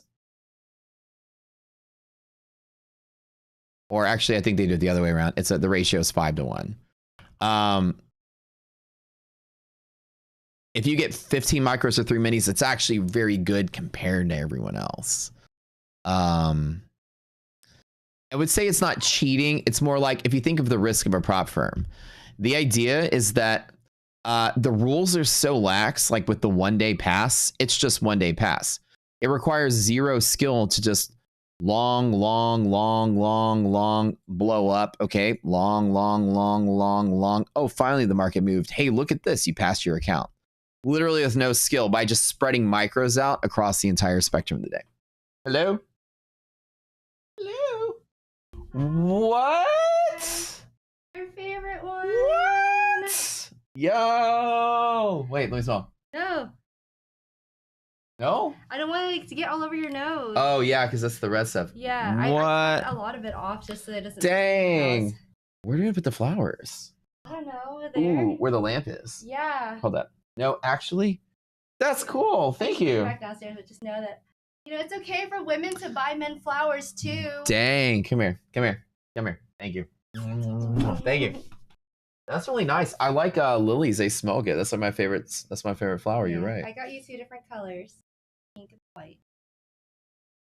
Very nice. And they haven't bloomed yet, which is good, which means they're gonna. The white ones haven't bloomed yet. The pink ones have. Good. Is there water in there? Yeah, there are. Ooh. All right. Let's put it somewhere where everyone can enjoy this. Wait. Hold on. How about? Will they fit right here? Let's try this. I see that. Let's put it there. Dang, that vase is dope. Like That's the one we always had. It's like the disco ball vase. Hold on. Let's see if people can see it. They can kind of see it. Should we put it where the lamp is, though? Actually, they can see it. Yeah, they can see it. Can y'all see my flowers? Are they here? Yeah, they're here. I told them wait for you to come take one last look before they start unplugging things. All right. Dang, you guys, look at this. iDoc bought all of us flowers. I did. Probably because she heard how much we were talking about earlier, how much we love our Vietnamese girlfriends and wives. What? I heard that you said, I love y'all. And I was like, what the F is this noise? I thought you only loved me. Yeah. She heard all of us talking, all the Vietnamese guys in here were talking about how awesome their Vietnamese girlfriends are.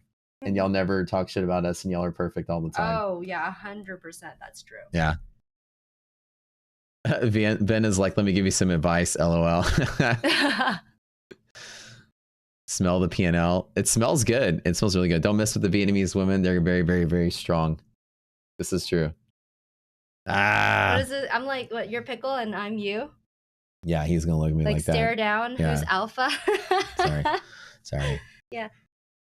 That's so funny. We got Fed Day today, so it's going to be a crazy day. Yeah. So then, okay, so when's a good... I can go down there right now and talk to them.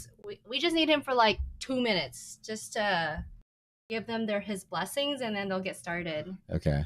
So Cool. All right, let's put the music back on. Yeah, mom does sing Kai Lung, but she sings more like traditional pop. She doesn't have a voice. It's Viet opera he's talking about.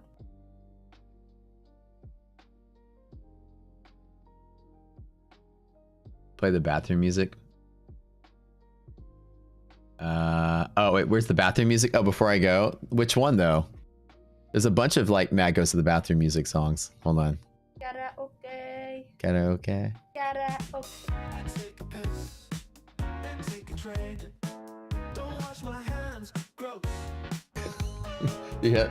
Mac takes a piss, then takes a trade. Don't wash my hand, and he goes, don't wash my hands, gross. Man takes a trade, Ew. then takes a shit. Then takes a shit. Wash his hands, yeah, yeah, yeah. Come on, mark it.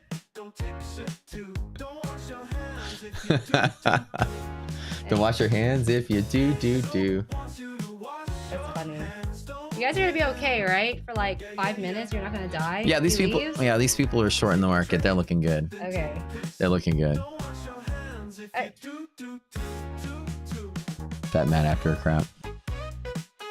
The guys with the bike keys are back. Oh yeah, Harley keys. Maybe that may belong to them. We're still trying to track down the Harley No, key. it's not theirs. Pickle loves them.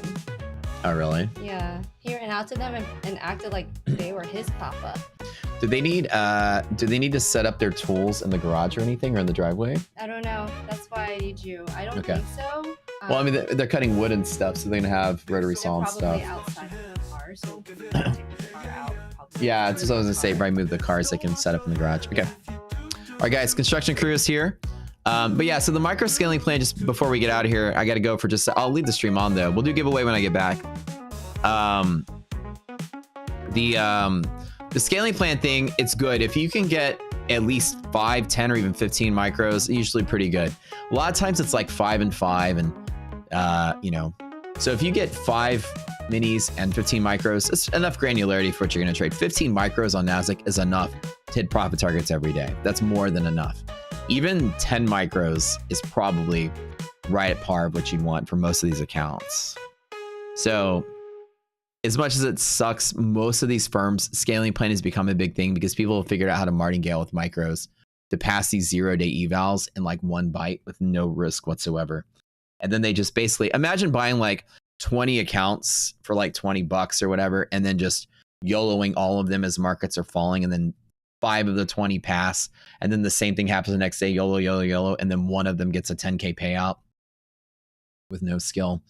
They've learned that giving you infinite micros to trade with allows you to game the system. Like statistically, people are able to beat the system that way.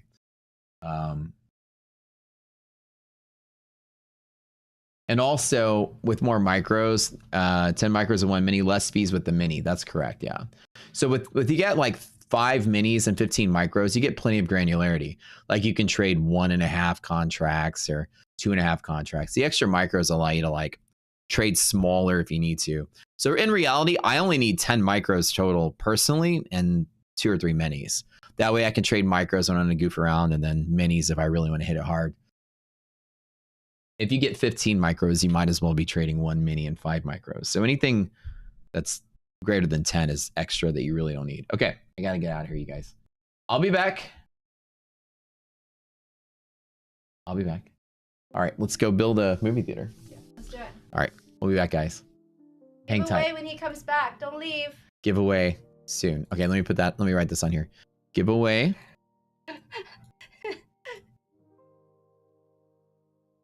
Giveaway at 11, 12,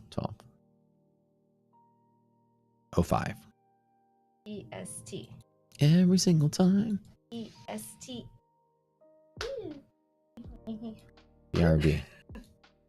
IDOC will be dancing for today's giveaway. Let me advertise this on Twitter I was too. gonna take over. Just kidding. Man takes a piss, then takes a trade. Don't wash his hands when he does. Kind of catchy. I should start IFAX of the day. Just come in with a cameo, drop an I bomb, and move. Exactly. You know, the joke is I actually go to the bathroom so quick and come out. I'm so efficient at it. I'm usually gone for like 10 seconds and then I'm back. I managed to like wash my hand. I can do everything so quick. You streamline. You basically do the military piss. Yeah. The joke is that how can you wash your hands so fast? Because you do it at the same time, duh. Yeah. Well, and I also tell people in reality, you should wash your hands before you pee rather than after you pee, even if you have a choice. Yeah, but you should do both. Exactly. You hear it in the stream? All right, let's go. Let's go. All right, be right back. All right, I got stuff to do. Good luck, guys, with your shorts and whatever you're doing.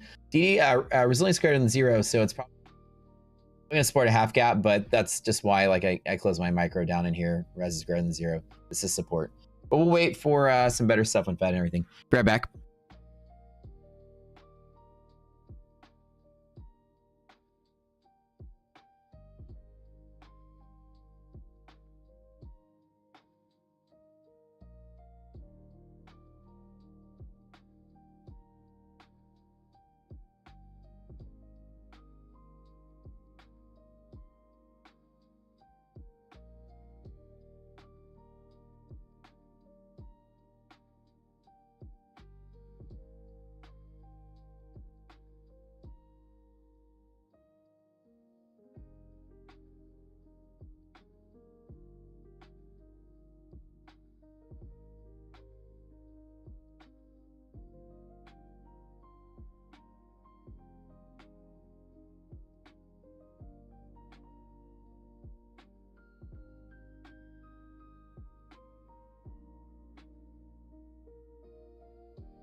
All right, guys. Where'd everybody go?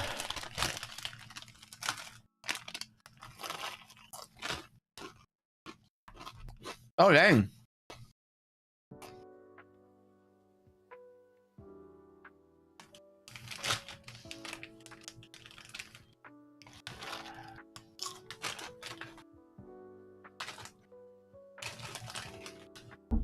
Woo.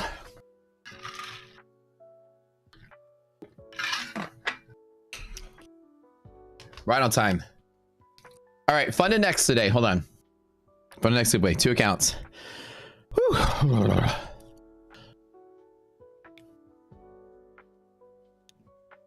We're gonna teach you guys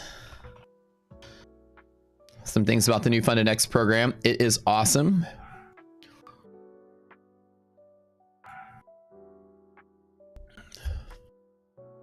I made a tweet about it. Comparing it to other scaled, if you may, plans. I made a post like comparing it to Top Step, which is kind of what everybody's kind of benchmark is for this type of plan. The new Rapid Challenge that they have is a brand new product they have at FundX. And we all know the legacy FundX accounts is really nice. It's no consistent, I'm sorry, 40% consistency, uncapped payouts. That's why I trade with them. I love the uncapped payouts, and every once in a while they have the no DLL sale, which made the accounts awesome. Now they come out with another type of account called Rapid Challenge. It is no DLL and no consistency on the challenge side. So it's a 1-day pass, which is fantastic. Literally 1 day to pass.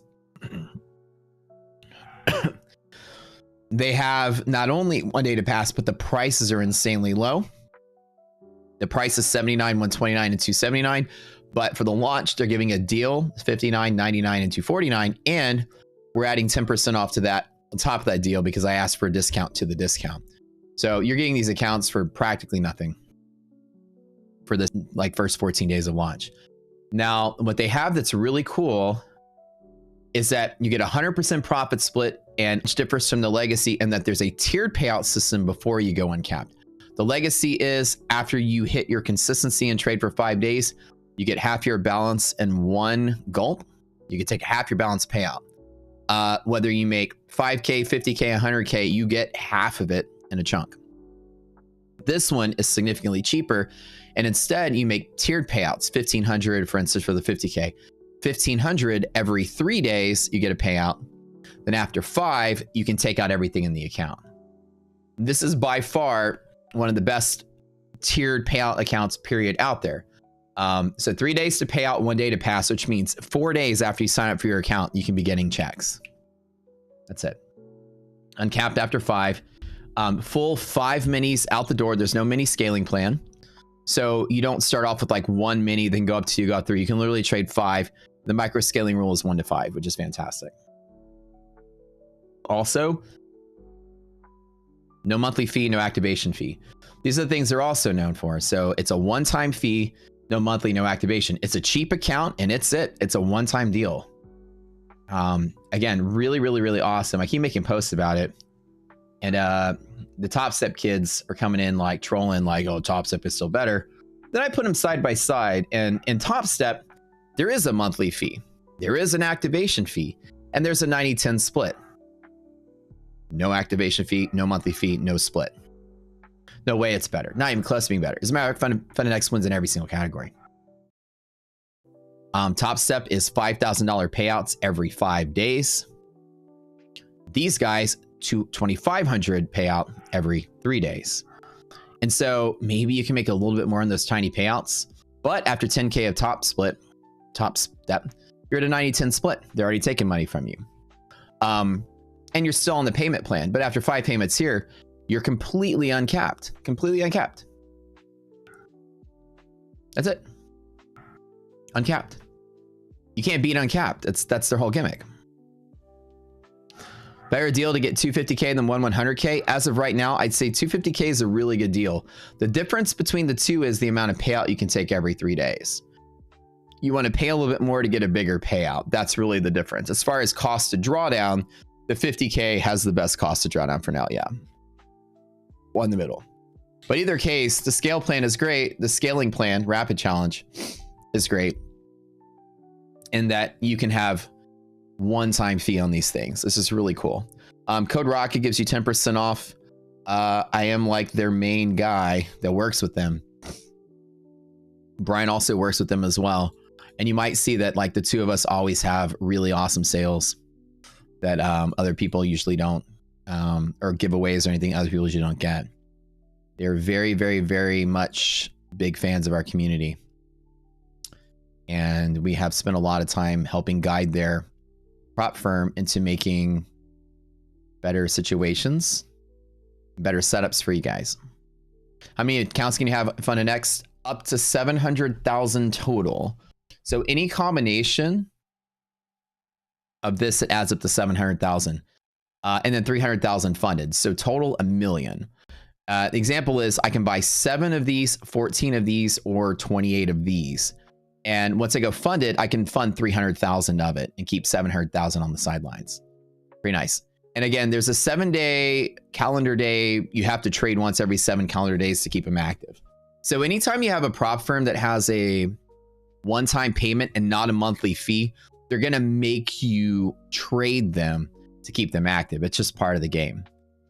Usually ones with monthly fees might not have inactivity rules, but ones with monthly fees gone will make sure you trade. So make sure you put in one trade every 7 calendar days. Can I talk to them about their Forex-based tick scalping rule? I don't work with the Forex group. I only work with the futures group. So Forex is not something I have a connection with or even talk to them about. I'm out of the loop there. All right. All right, let's go. Where's the giveaway?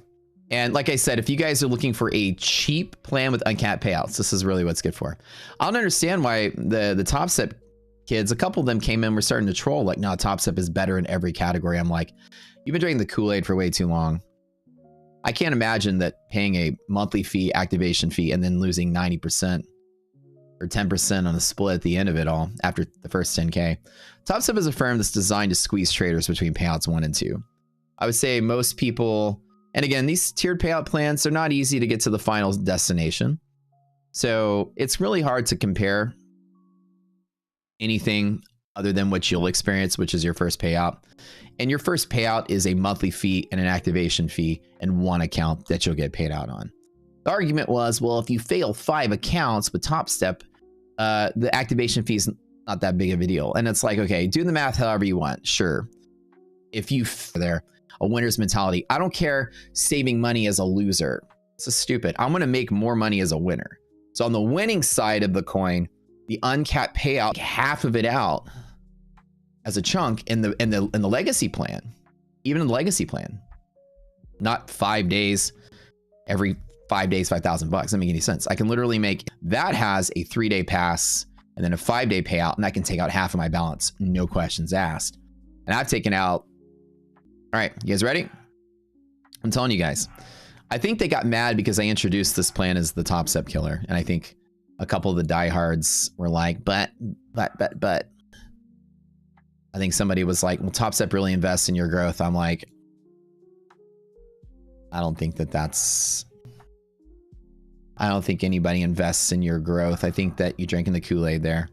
It's a casino. They're just, we believe in traders. Nobody does. They're all the same. All the prop firms want you to fail so they can make money. That's the rule. Nobody's special. If you believe that this is the one that really cares. Every one of the markets, oh, but we're the one that cares. Oh, we really care.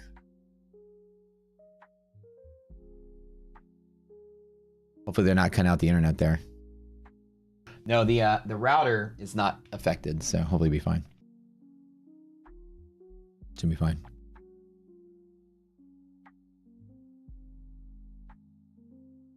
William, winner number 1 of a Fund Index account. Congrats, my friend. You'll get one of the new, I think 50K is the new one. Dude, my internet is being crazy. You should be fine a little bit. I'm not receiving enough video to maintain buffering.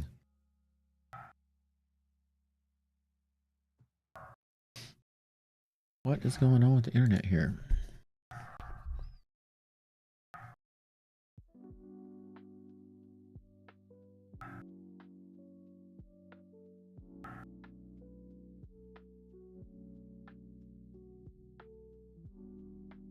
The internet just literally slowed to a halt. But they didn't unplug the router or anything.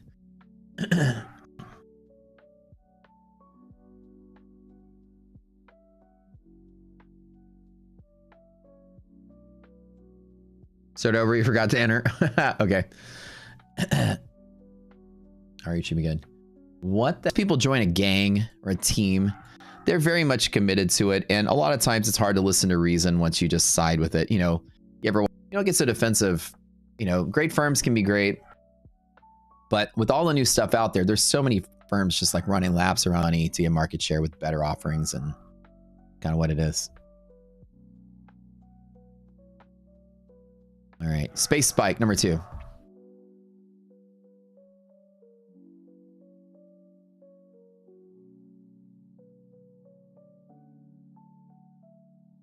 What's going on the internet here? Space Spike, winner number 2. Did I not pay the internet bill? I know, right?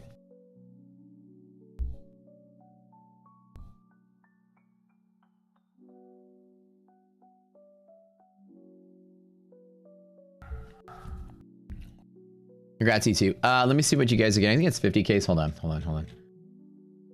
It is, yep, you got you 50K, William and Space Spike. Congratulations, you guys. Message Slacks in our Discord channel under the contest. Go in there, look them up. They'll hook you up. We're only doing 2 of those, and we'll do 5 My Funded Future scale plans today in the afternoon. So come back during Fed in the afternoon. We'll do some scale plans for you guys. 5 of those to give away. We'll talk about it. But anyways, the Rapid Challenge is really nice. The uncapped payouts, no activation fee, no monthly fee is really awesome. And for 50K account with $3,000 profit target, $2,000 drawdown, imagine paying $90 for it because we get 10% off of that. And it's like a no hassle thing. Pass it in the first day with 5 micros. You can literally YOLO pass these things. It's crazy. And then as soon as you pass, you can, 40% is all you need to do to get your payout. So as soon as you hit the profit target, $3,000, as long as you have 40% consistency, you can get a payout as soon as every 3 days. That's what 40% means. So it's kind of nice. On 4 days, you get a payout every 4 days. Pretty cool. And no 90-10 split at the end of it all, like. And also, they don't have a live program either. It's straight sim funded. So they're not doing live yet. You're just basically milking sim funded payouts from them. Alrighty. Internet's back in business here. What's going on? Hold on.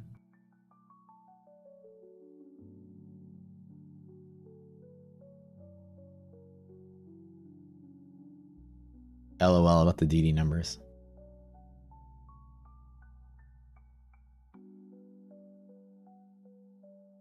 Hey, are you here? Why is Pickle barking?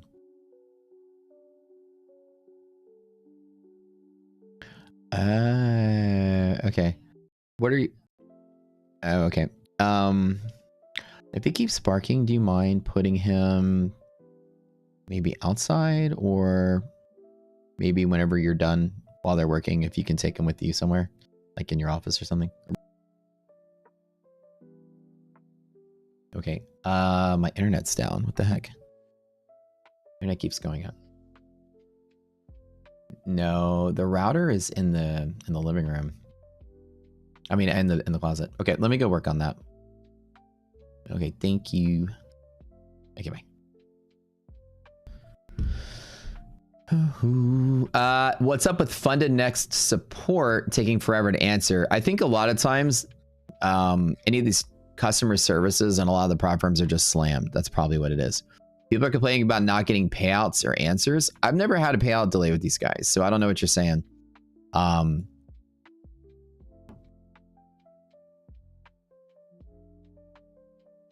You get, with Funded Next, if you don't get a payout within 24 hours, they give you $1,000 bonus if you don't get your payout. So I've never had any problems with them. Before I don't see anything in the Discord. I don't know what you're referencing. Yeah. So you have to send me a picture or something. I'll see if I can get some answers for you. Time to go. We're gonna get ready to go to My Funded TV in a little bit, you guys.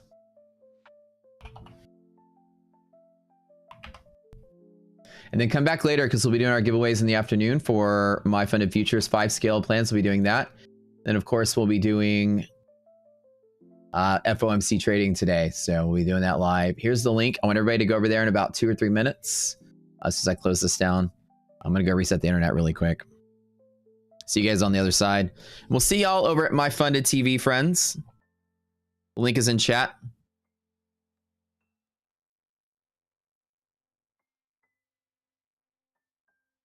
I'll answer all your questions later about that. You're guessing that the customer service is behind because of the sale. I think that that's probably what it is. The prop firms out there have kind of had weak customer service. All of them had. And whenever they have big sales or big things and big events like this that get promoted pretty heavily, they just get overwhelmed. And I think that's usually what happens. They're usually pretty good, but like you guys don't have to worry about it. Remember, y'all are with me. You don't have to worry about problems there. I go straight to the source and I get you to the front of the line. So we have a little priority. That's another thing that came with my contract. I require, again, I don't tell you guys everything I work on. You know, these prop firms are usually like, hey, work with us, we'll pay you money. I'm like, instead, give me 60 accounts to work with and give me priority customer service. If I come to you with the problem, you solve it first. These are the things I ask for. Every other prop influencer out there that you guys probably know are like, give me $100,000 a month so I can buy a Lambo. These guys just care about themselves. So me, I get you guys customer service priority. That's why I say send me problems you're having and I'll skip you to the front of the line. This is the power that I have. All right, I'll see you guys later. See y'all on My Funded TV. It's part of their contract. And we can skip the line.